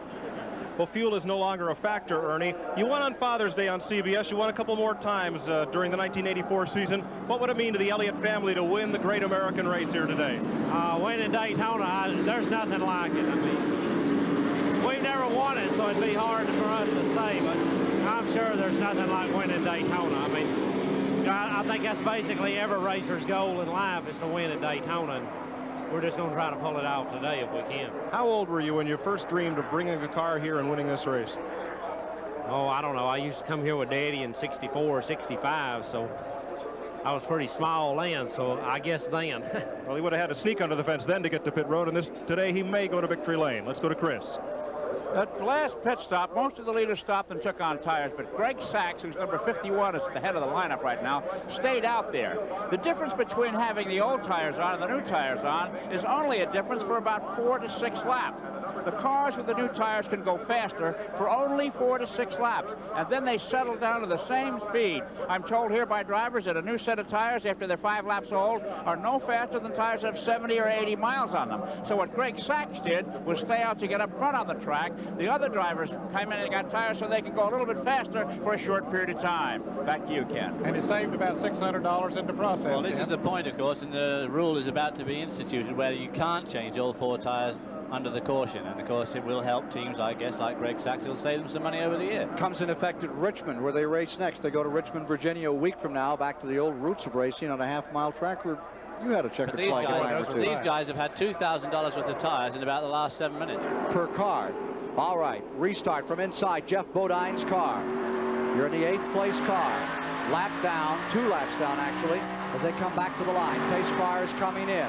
Here's Bodine taking his shot on the inside. You see the orange car and white down on the inside, sneaking under number 90 and pulling up alongside Joe Ruckman as he tries to squeeze off some cars into that first turn. Bill Elliott is the overall leader. Neil Bonnet is in second. Lake Speed is in third. They all run in the lead lap. A lap down in 4th is Greg Sachs, with Buddy Baker still out here shooting it out in 5th. Ricky Rudd is in 6th. Waltrip in 7th. Back straightaway. And look at this performance of Bill Elliott. Drawing away another time, leaving the field. Fed up with pussyfooting around. He's going to get serious now. No more Mr. Nice Guy. This is it. Bill Elliott first came to Daytona 1978, and he became popular immediately. Underdog, he finished 5th in the 125 miler and came in 8th in the 500. And the following year, that good-natured kid didn't even qualify for the 500.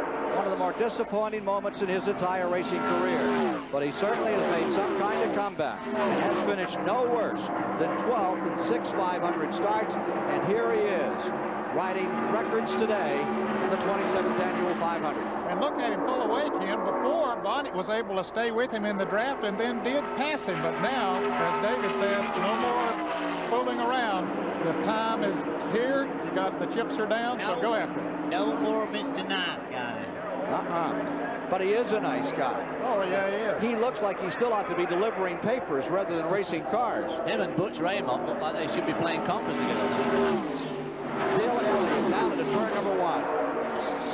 Tweaked the lap at over 205 miles per hour to put this car on the pole, and it hasn't backed up yet. He won the 125-mile qualifier. Only 2 previous drivers, Fireball Roberts and Cale Yarborough, have won all 3 in speed weeks. The pole position, the qualifying race, and the 500. This could be the 3rd driver. From the Goodyear blimp, there's an indication of just how much power this number 9 has as it draws away past the backstretch grandstand and heads into turn number 3. 20 laps, 50 miles to go. This time by for Bill Elliott in what will be one of the most remarkable performances in the history of this race by any individual. No question about it, Ken. We have to think back to the days of Fireball Roberts when he was so dominant here in speed and driving cars for Smokey Unick and Ray Fox and some of the great mechanics of that day. And Petty, wasn't it 64, 66 when he walked away from the field? But not, we've seldom seen one like this here at Daytona. It's always been nose to tail. Here's Bill Elliott drawing away again, and he seems to be able to handle the field any way he wants them. Unbelievable the way the car has continued to drive well through the turns all day long. The track has gotten a lot slicker than when the green flag dropped earlier today because there's a little oil, grease, and water and rubber on the turns. Hasn't affected the handling qualities of that car, and certainly nothing has affected the horsepower, David. You've only got to watch it go through that turn now. It's absolutely steady as a rock, just like it was on Thursday afternoon, and you watch some of the other guys going through, they're having a lot more of a handful. Those fans are happy about it. They like to see that young man out front.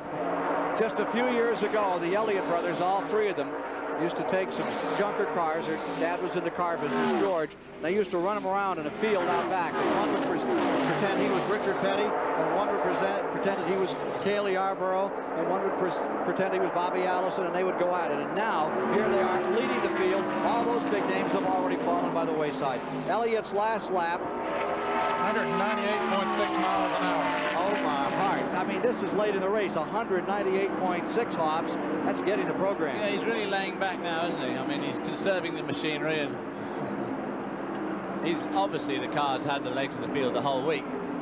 Fourth place battle here. That's the 15 car of Ricky Rudd.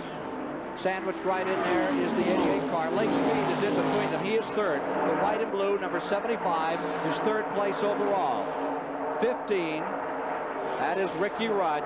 What a comeback he made last year, crashing so violently here in Daytona and then going on to win the next time out at Richmond. And there's the 88 car. What a story on Baker. Decides to form his own team. Comes out here, and Buddy Baker is still very much a part of the story, running in 5th position. The only former Daytona 500 winner in the field, even though he's a lap off the pace. He has run a very good race, and he got that lap behind, Ken, when he overshot his pits early in the race, took some extra time, and he got a lap down and just simply never been able to make it up, and he's run with the leaders ever since. And they're hanging on to Neil Bonnet, who's a lap ahead of them, but they are racing very successfully with Neil Bonnet, who's in second spot. And that little move right there, Baker helping Lake Speed to move around the car number 15 that they passed, is going to put Speed in a position to challenge Bonnet here very shortly. You are watching what appears to be the fastest 500 race in history. They can all stay together on this car, number 9, Bill Elliott. There's the interval, which is now up to 4 seconds. Neil Bonnet about 4 seconds back in second place. Unofficially, we have 18 cars of the 40 that started out of the race, building up to about half the field, that have gone back to the garage area early with the incredible speeds that have been turned out as everyone has been forced to chase car number 9. Sometimes in the old factory days, when you were racing, Ed, they'd send one car out as a rabbit and try to force the others into going that fast. This is a one-man rabbit performance out here today. I'll tell you, if he's been the rabbit there, the dogs have had a tough time out here today. He has led 124 laps. Unbelievable in today's competition. You just could not believe that one man could do that, but he set the trend when he ran 205 here in qualifying a week ago yesterday. Not so much one man, but one family from a small town in northern Georgia dominating the great American race. Bill Elliott, can he stay with it and win it?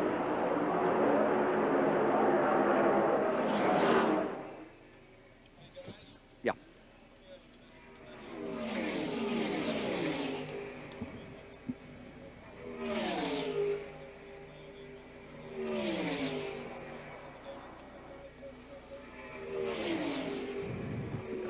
Yeah, I would think, well, there's only one Ford that's running this well. Right. There's only one. Yeah. It's this one. Yeah.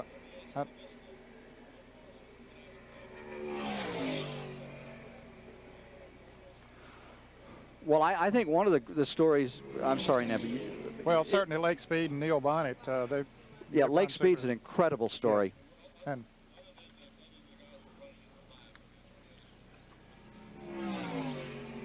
well, we need to maybe talk to some of the crew chiefs to find out why these engines blew up today. And Kenny Schrader, you got a rookie running in 11th place there right now. Would be an interesting. Kenny Schrader, the only rookie in the field, is running in 11th place. Yeah, and we need to talk to Bodine when he comes in. I'm not sure, Bob, that we need to address the situation strongly, that the rules need to be changed or anything of that nature. I mean, they need to, yeah. Because he's the only Ford that's going so well. Yeah.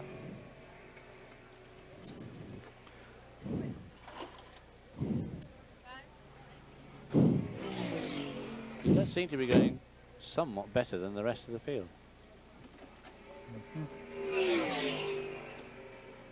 Mm-hmm. Yep. Yep. Yep.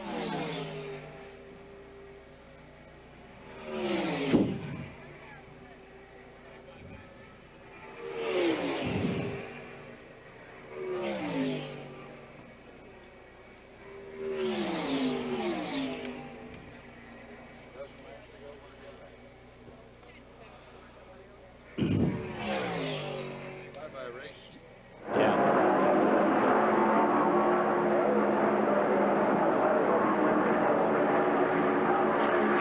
188 of 200 laps complete as Bill Elliott flashes across the line, leading the Daytona 500 after dominating.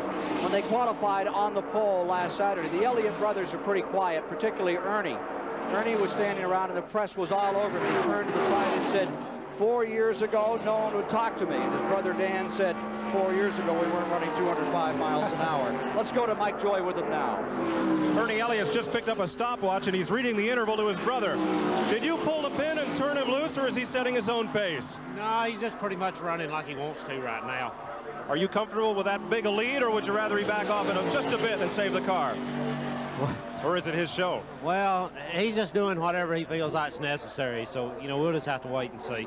It's all in Bill Elliott's hands now. Let's go to Chris Economaki. I'm with Tim Brewer, Neil Bonnet's crew chief. 11 laps to go, Tim, and 8 seconds. Is it hopeless? Well, it's not hopeless, Chris. It's not over yet. Something can happen to Elliott, you know, heaven forbid. But, you know, still, yeah, we'd take it either way. You know, he's been awful dominant, been coming down here for a lot of years. He's definitely got the strongest car I've ever seen here. Okay, there you have it from Neil Bonnet's crew chief. Live in hope along the pits at Daytona International Speedway. Back to you, Ken. Thanks, Chris. Third spot is number 75, Lake Speed. He maintains the third position. There you see him in the white and blue car. And in the fourth position over now is the car just in front of him, a lap down, number 88. That is Buddy Baker. Then just behind, whoa, is Greg Sachs in the 51 car trying to hold on to it. Ricky Rudd is back to 6th. Waltrip is 7th. Bodine is 8th. Bobby Hillen is in. Rusty Wallace is in 10th. Sterling Martin 11th. And the only rookie, Ken Schrader, is up to 12th. Mike Alexander is running 13th on the field. But it's still Bill Elliott, the biggest story of the Daytona 500 for 1985. Well, I think Tim Brewer said it there, Ken. That's the strongest car that he had ever seen here. And I'll tell you, it's been a long time since we've seen a car that dominant at Daytona. But don't go away. You know, the final 10 laps here, they've been strange at Daytona. Baker lost 2 500s in the final 6 laps. Trouble at turn number 1.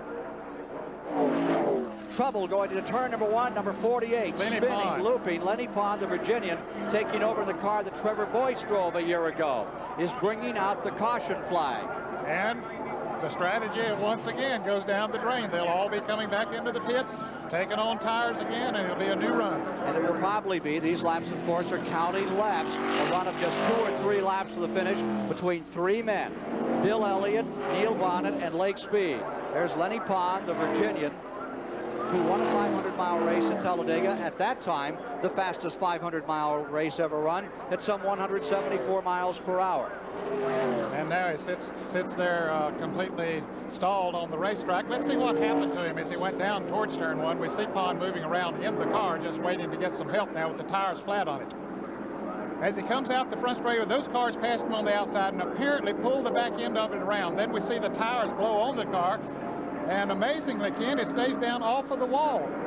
He is really turning that steering wheel. You can see him, David, as he cranks that steering wheel and then brings it to a halt there. He did a very good job there. Didn't back into the wall. And he was also lucky that when he got sideways, it didn't lift. It was just on the edge of lifting up, but it didn't quite fly. So Lenny Pond pretty lucky, but very disappointed this close to the end of the race. And as you say, all the strategies are going to change now. All these tyres, when they put these new tyres on, you just want a 16th of an inch or an 1/8 of an inch wrong stagger, and you can be really out to lunch. Elliott on pit road. No surprise to see him coming on the pit road, and Mike Joy is there. Well, the Elliott crew had a look at Neil Bonnet go by, staying on the racetrack. Elliott will have to come up from the back of the line. Be a routine stop. They're under caution. They're in no hurry. And Ernie Elliott checking with folks back behind the pit wall as they put right side tires on Bill Elliott's car, and now come around to attend to the left side tires. Elliott has a cup of water, and he's tossed that out the right side window. He looks very calm and collected as he sits behind the wheel of that 200 horsepower machine, and knows that it will be just a couple of laps shootout to decide a 500-mile race.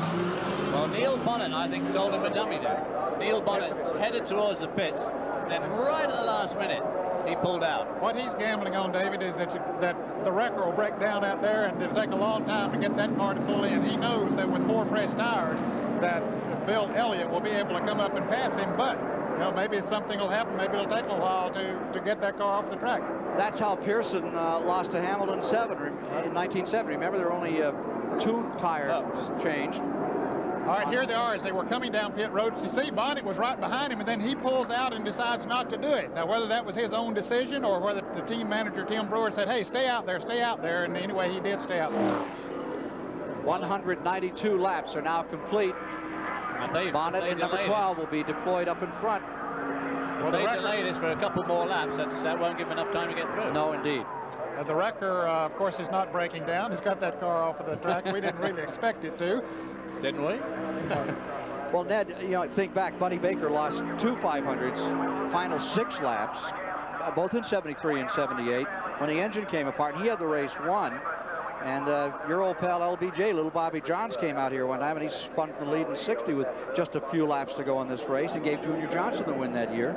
And then back in 1979, when we first came out here, Richard Petty won the race after a little incident up in turn number 3 between Donnie Allison and Cale Yarborough. So he was out of it. As famous baseball mentor once said, it ain't over till it's over. No. Well, they get the signal for 1 more lap to go, so they're going to have about 6 laps here to hammer it out. When the checkered flag drops is the only time you know you've won the race. That's right. Let's also point out the fact that Lake Speed did come in, and he took on 4 tires too, so he has fresh tires. We'll see if that will give him an advantage over the car number 7, over the car number 12. I think the record may have gone away with this caution period. The record, 4th caution of the day, may have slipped away from us, but 3 have been broken. Here's Mike Joy with Ernie Elliott. Ernie, would you have stopped whether or not Neil Bonnet came onto pit road? Yeah, we were stopping. Either way? Either way. So obviously it was not a feint. The Elliots were poised to stop and take on those 4 fresh tires. I think it was a precautionary measure, again, that they stayed out there. And the fact that NASCAR lines them up 2 abreast, those are lap cars down on the inside that we see. And so we see the first 3 place cars that are right in a line there. So it's not like that you have to go back completely to the rear end of the field. And you see the 4th place car on the inside, number 51, Greg Sachs. He's a lap down, and directly behind him should come the man that he is trying to counterattack from, Buddy Baker, along with Darrell Waltrip running in 6th, Ricky Rudd in 7th in those positions. There's Sterling Marlin. He's run a beautiful race here today, but it looks like he's going to be out of it in the car number 95. Half the field is retired, more than half now. That's the 21st car out. Sterling Marlin, who we just see being pushed away there, qualified at an extremely high speed. 198 plus. Yeah, very good. Well, here's a team that started literally in a schoolhouse. This number 9 Bill Elliott team, they bought an old schoolhouse. They used to build the engines in the 1st grade, and they used to build the chassis in what had been either the 2nd grade or the 3rd or something over there, Dawsonville, Georgia. I understand they're in new digs these days. But well, they've got high grades today. Oh, they certainly have. Here they are under a green flag and trying to get all A's as we come down to the finish. And Bodine makes a dive on the inside as he's still trying to get some laps back. It nearly gets tangled up on number 75, Lake Speed. That's Jeff Bodine going up to give us a view of those front automobiles as we decide the 1985 Daytona 500. Off they go, squaring off in these final moments to decide it all. Bonnet gets the jump. There you see Elliott in 2nd place. From Jeff Bodine's view. Now you see Elliott in 1st place. Yeah, he didn't wait long. And he won't wait long to move away either. Going 3rd is Let's go to Chris Economaki as to why Bonnet did not pit. We asked Tim Brewer, why didn't you stop? He says, why should we? Oh, Neil Bonnet's got a problem. Neil Bonnet's got a problem in the front oval here. He's spinning. Neil Bonnet out of control, almost into the wall. This is the first wall, still trying to collect it back. It looked to me like his tires went flat. The front tire started to smoke violently as he came into the trial. That's his wife, Susan, there, and you can see the disgust on her face after him running such a beautiful race all day, and now to see him slide out through there. She doesn't really know what kind of condition he's in. We saw him that he's okay, but she doesn't know that at the moment. Here's Bonnie crawling out of the car. What a disappointing. Here they are racing back to the line. They are coming back to the line. Number 9, Bill Elliott, will be in front. There'll be 196 laps complete. Elliott is across the stripe. 4 laps remain. They can be run under caution. The track looks like it may be clear. Apparently the engine let go on his car, Ken, because he didn't hit anything as he went out through there. I don't know how he missed those walls, but he would have cranked it up and tried to come around if the engine would not have blown up. Let's take a look at replay at the last moments of the hopes of Neil Bonnet to somehow pull out the Great American Race. Of course, he's running behind Elliott in the second position, and we see the smoke come from the car. Yes, the engine does blow. The wheels, the rear wheels, gets in its own oil and water. It turns crossways through the grass, back onto the paved area at the end of the pit road, then down, almost clipping that wall. It looked like he was going into it, but he got it by. Replay from inside a car directly behind him, that of Jeff Bodine. Okay, here's the way that Jeff Bodine saw it as they come through the tri-oval here and head out towards turn 1, and you see all of that smoke. Now, Bodine, you know, he didn't even know where he was going. He couldn't see very well. Of course, he did get to the outside of the track, and Bonnet's car spun to the inside of the track. And a third replay. Coming to the tri-oval, you can see the engine let loose just shy of the start-finish line. Car starts to turn sideways. And the hopes of Neil Bonnet for a strong finish here slide into the infield. Here's Neil Bonnet taking truly the longest walk in sports, still waving, still a great showman. Jeff Bodine, Ken Squire at CBS Control. Do you read us? Yeah, go ahead, Ken. What kind of a day has it been for you? We thought you were going to be stout and strong from the very beginning and fell back early. Well, we've had a busted ratchet all day. We've had trouble during the week practicing, and a ratchet is broken, our rear end, and we just can't seem to get the car dialed in to go where we wanted to, and we just avoided Neil Bonnet's accident. You know, we feel pretty lucky today to get this Levi here and Exxon Motor Oil Beneficial Finance car through all this, and we're going to just go home and take this finish, if we can finish these last few laps, and try to get the thing ready next time we come back here to Daytona. But this track is awful tough, it's awful hard, and you've seen all these cars drop out today. That just shows you how tough a track it is. So if you can just finish here at Daytona, I guess you got to count your blessings and just come back next time and try a little harder. Thank you very much, Jeff. We'll be back for the finish of the 1985 Daytona 500 in just a few moments. Neil Bonnet, a bystander for this race.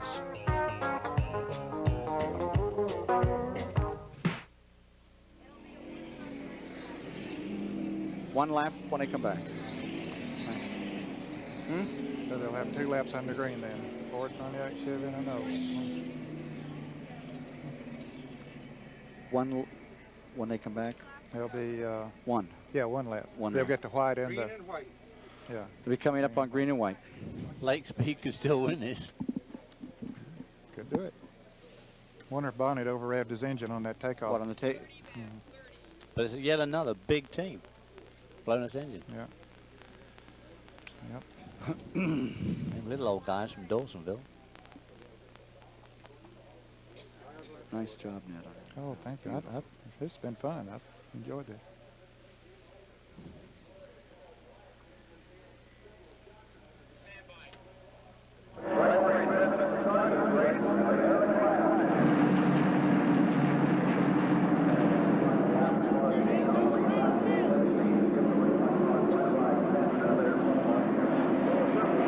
White and green will be shown to the field. 1 lap and it will be over. Car number 9, Bill Elliott in front, number 75, Lake Speed in the lead lap. Let's go to Chris Economic. Oh, Neil, that's the longest of all walks, isn't it? I tell you what, Chris, you know, I should be disheartened, but it's a good sign for what's coming this season. My guys give me a good race car today. And what did you feel when it went? Well, when that thing went, that's probably as sick as I've ever felt in my life. I just, you know, I knew it was over, and I honestly thought we had a good shot there, but Bill's run exceptional. I'm just tickled to death the way the car ran. Okay, thank you. Back to you, Ken Squire. Down for the last lap. Elliott draws away. Lake Speed gets one more shot at Bill Elliott. No one's been able to contain Elliott all afternoon. And one thing that Lake Speed didn't need was those cars running side by side with him. Of course, they were running for positions too, but he needed every clean shot that he could get to keep up with Elliott. He was not going to be able to do it. Yeah, he wanted a bit of help there, but too late now. First place, no contest given to Elliott. Battle will be for third. Lake Speed is in second. Battle will be Waltrip, Baker, Rudd trying to decide that third position. There's Lake Speed right there. In the second position, Bill Elliott is on his way to his greatest race ever. A little looseness up in turn number 3. A couple of cars all the way sideways. Here they are coming back to the line. And after dominating all day, his crew out on pit road, Bill Elliott wins the 1985 Daytona 500. There you see Ernie Elliott. Dan Elliott standing there just to the left. What a moment. Lake Speed up to congratulate the winner of the Daytona 500, David Hobbs. What a great result for Lake Speed, too. Half a second behind. Wonderful race for Lake Speed. Born-again Christian who works as hard at his church as he does at his racing. He comes out here and has the best day he's ever had. Buddy Baker coming to a halt, and as they raced across the line, unofficially now in third spot, we have Waltrip and Baker for fourth and Rudd for fifth. Well, Bill Elliott took the lead 8 times today and led for a total of 137 laps. Of course, his margin of victory was only a half a second. That doesn't seem like much compared to the way he ran. If he'd had a really lucky day, he could have won this race by, you know, a couple of 3 laps. This team worked 16 hours a day. They worked from November on. They took, they said they literally took time to sleep, took time to eat, and to go to church on Sunday. And some of them even worked on Christmas Day. They split the shift up so they could be with their families to get that car here and to make it perform. And there you see Ernie Elliott, the man that put the engines together, and one of the brothers. Let's take a look at the replay right now, Ned, of how they came across the line. Or perhaps we'll get a chance to... Well, Mike Joy is there with Ernie Elliott. Okay, here's the cars as they came across the start-finish line. Of course, there's Elliott way out front. Half a second, say way out front. And there's Lake Speed for second. And there's third, going to Waltrip, and Baker for fourth. So Darrell Waltrip had a pretty good day in the end, really, after a very bad start. Bet your life. Let's go to Mike Joy. Ernie Elliott, you folks have dominated every car here all week long. Could you be any happier than you are right now? No, not really. You know, everything just went well. I just have to thank the good Lord for such a good day. I mean, you know, such a good week. I mean, everything's went just, you know, above your highest expectations. And, you know, I credit all the crew because they worked so hard coming down here. We wanted this race so bad. Everybody keep cool. You know, you got to look at that $1 million that R.J. Reynolds put up, and this is the first leg in it. And I'd like to thank my sponsor, Coors, and our car owner, Harry Melling, and all of our family and friends that have supported this. I mean, you know, they've stood by us all the way. Well, we'll let you get down to victory lane, and we'll go down there to Chris Economaki. Okay, Bill Elliott is probably more crowded now than he's been on the track all day long. More hands and hats and help, helping to get out of the car. Congratulations. He's probably wondering if it's worth it all right now. He looks very tired. He's sitting here trying to catch his breath.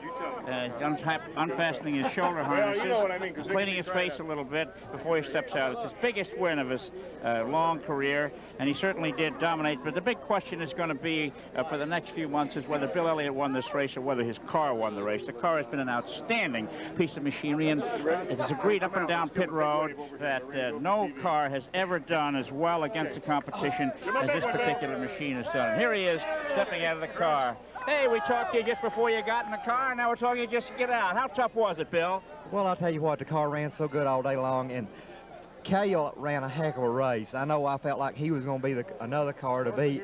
You know, when we started off there and he took off, and I let him set the pace, and You know, I run along there, and those times I was running as hard as I could run, and he was leading the race. So, you know, he would have been a tough guy to beat at the end of the day. I was worried about him all day long. I see the right front headlights there. They're all taped up. What happened there? I don't really know. Evidently something happened to it, and they made us tape it up on one of the green flag stops. Bill, I'm sure the question's going to be asked you later on is who won this race today, Bill Elliott or the Ford? Did the man win it or did the car win it? Well, I think I got to give credit to the car because it absolutely ran like you couldn't believe. Proud of him? Yes, Lord, it was a hard race. I was a nervous wreck. How are you going to celebrate tonight? Probably go home and have a good rest. Okay, there you have Bill Elliott, the winner, and his wife, crowded in victory lane. We may be back here a little bit later, but now back to you, Ken Squire. Number one in his life, that's Star. His daughter joining Bill Elliott. The family gathered in Victory Lane after the Great American Race. We'll be back with more in a moment.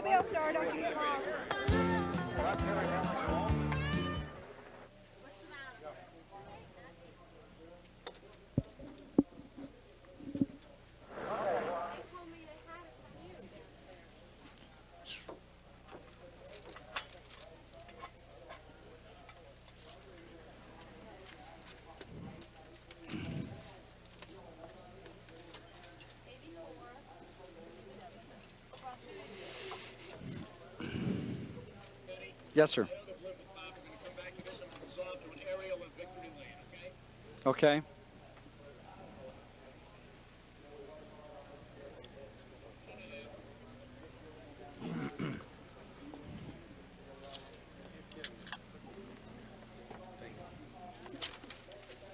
What you need? What? Earpiece. I really can't.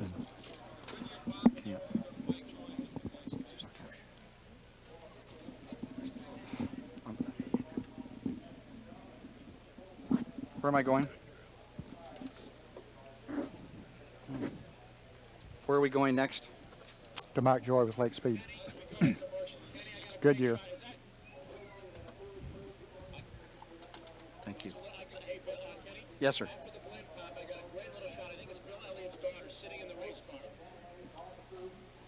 What's her name? Star.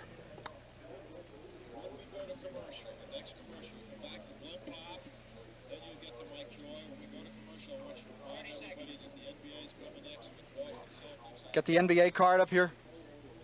And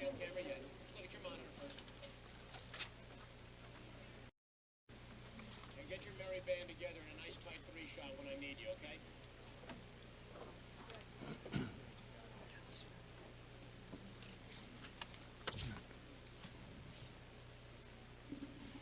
Can't go far.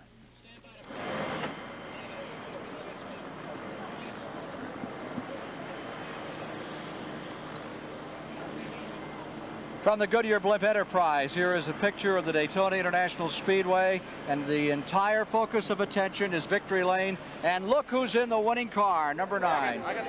I think she's 7. That is Star Elliott. Bill, the hardest words I've ever heard him say was, "She's a miss."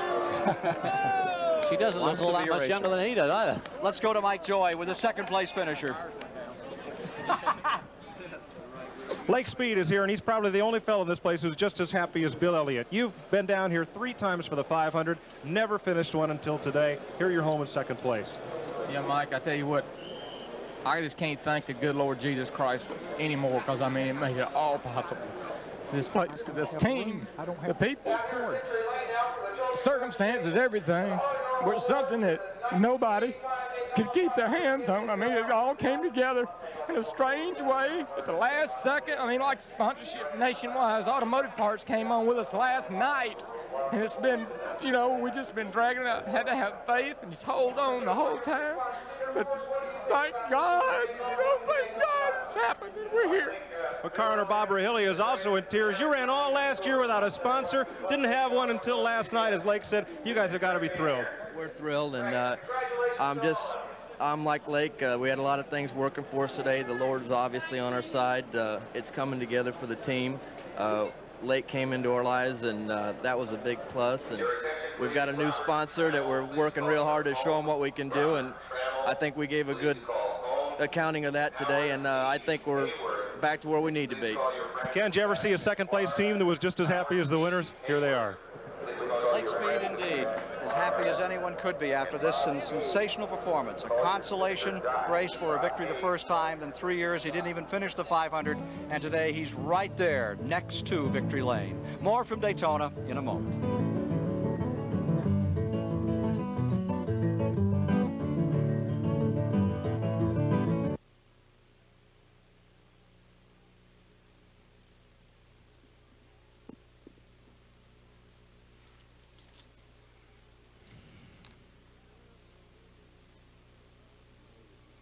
Didn't have enough cord, Diane. Yeah, that's okay. Yeah. We're having a lot of fun. That's what I was trying to accomplish, let him move farther over this way, and we still could do that if you want to. Sachs got 6. Fish you want, Ken? 7th went to Bodine. Yeah. Fish you want, Ken, in the middle? 8th went to Bobby Hillen. Did it? And 9th went to 2 Wallace. You want Ken in the middle, Fish?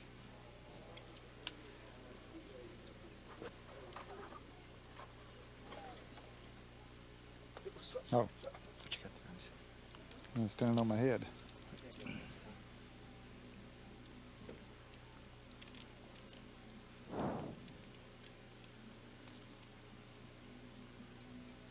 really looks bad unless you guys can. All three of you just move that. He can't. He hasn't got any room. He can't move. Cables. Well, you could move where I'm standing. Go ahead. I want you to, when we come back, over this shot here, quickly give us the standing. We'll be back in a minute, but right now, let's go to Dick Stockton for a quick report on the upcoming NBA game. Move this way, closer to him. Let's go where? To Dick Stockton. Dick Stockton for a quick look at the Boston Celtics as they prepare for the Lakers. Boston Celtics at the Lakers.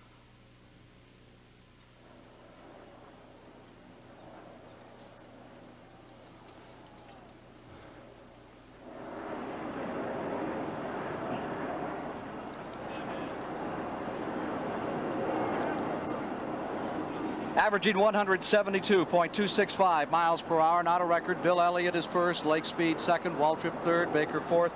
Ricky Rudd comes home fifth. Greg Sachs winds up the day in sixth. Jeff Bodine is in seventh. Bobby Hillen is in eighth. Rusty Wallace is in ninth. All new names, new stars in Grand National Racing. Ken Schrader, the rookie, winds up in 10th place overall in today's race. For just a moment, let's go to Dick Stockton, who'll give us a quick glimpse of what's coming up next on CBS today, and that's the Lakers and the world champion Boston Celtics.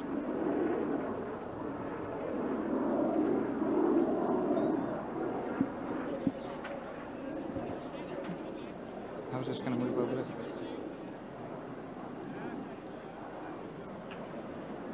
How much time?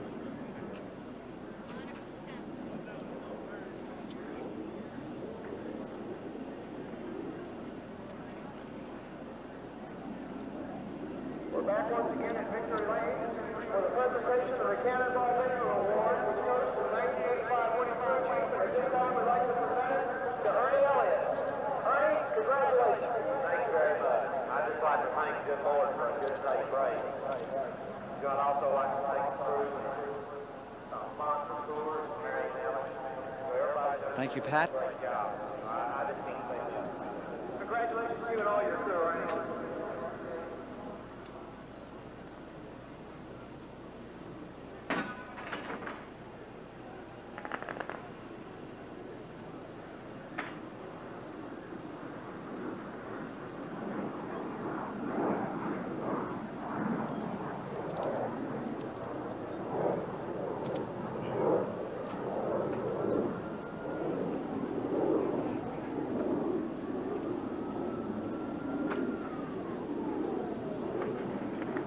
Well, thank you. We've had one revision on the finish. In 10th spot is now Neil Bonnet, moving Ken Schrader back to 11th position. Bill Elliott, $185,000 richer after winning this Daytona 500. We'll be back with more in a moment.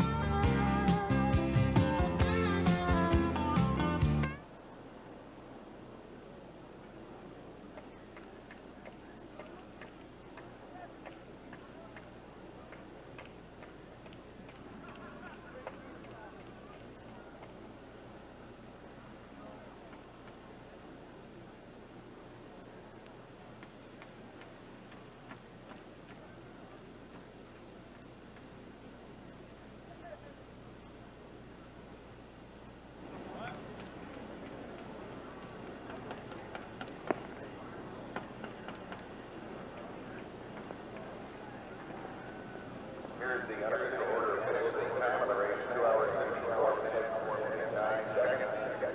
Average speed on the record. It's all new kids. That's the same. 172.265 miles an hour. Did David and Ned get a chance here? Finishing second in the Raymark Pontiac League. We get a chance, or do we just stand? Those are the only 2 cars completing the 200 laps. Finishing third, 1 lap down. In the Budweiser Chevrolet Darrell Waltrip, car number 11, finishing fourth. Car number 88, the Bullfrog Hanson Liquid Ranch Oldsmobile, Buddy Baker, finishing fifth, also 1 lap down. In the number 15 Motorcraft Ford, Ricky Rudd, finishing sixth, 1 lap down. Car number 51 in the Saxon Sun Chevrolet, Greg Stack. Okay. In seventh spot, 2 laps off the pace. Levi Garrett Chevrolet, car number 5, Jeff Bodine. Finishing in 8th, 3 laps behind. The Audi Garden Pontiac, number 2, with Rusty Wallace. 9th, 3 laps down. Car number 8. Trap Rock Industries Chevrolet, and Bobby Jr. Finishing in 10th spot, leading 195 laps. The number 12. A final thought on this great American race, first from David Hobbs. Well, I'd say watch out for Cale Yarborough next time out. Bill Elliott whipped them good here today, Ken, but I'm sure that most of them are thinking next week at Richmond, Virginia, the next week at Rockingham, North Carolina, where the tracks may be the equalizer. Thank you, Ned Jarrett. I think Al Hobart, the IMSA champion, put it all in a racer's perspective. All the joy, all the sorrow, all the heartbreak that we've seen in the course of the race today. When one of these races is over, said Al Hobart, the needle always goes back to 0. Thank you for being with us for the 1985 Daytona 500. For David Hobbs, Ned Jarrett, Mike Joy, and Chris Economaki, this is Ken Squire saying goodbye from the Daytona International Speedway in Daytona Beach, Florida. This CBS Sports Special, the Daytona 500, has been sponsored by Ford and your Ford dealer. Have you driven a Ford lately? Goodyear, makers of Vector, the new design in radial tires. And by Old Milwaukee and Old Milwaukee Light. It doesn't get any better than this.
Next for the NBA on CBS as the Boston Celtics take on the Los Angeles Lakers live from the Forum in Inglewood, California.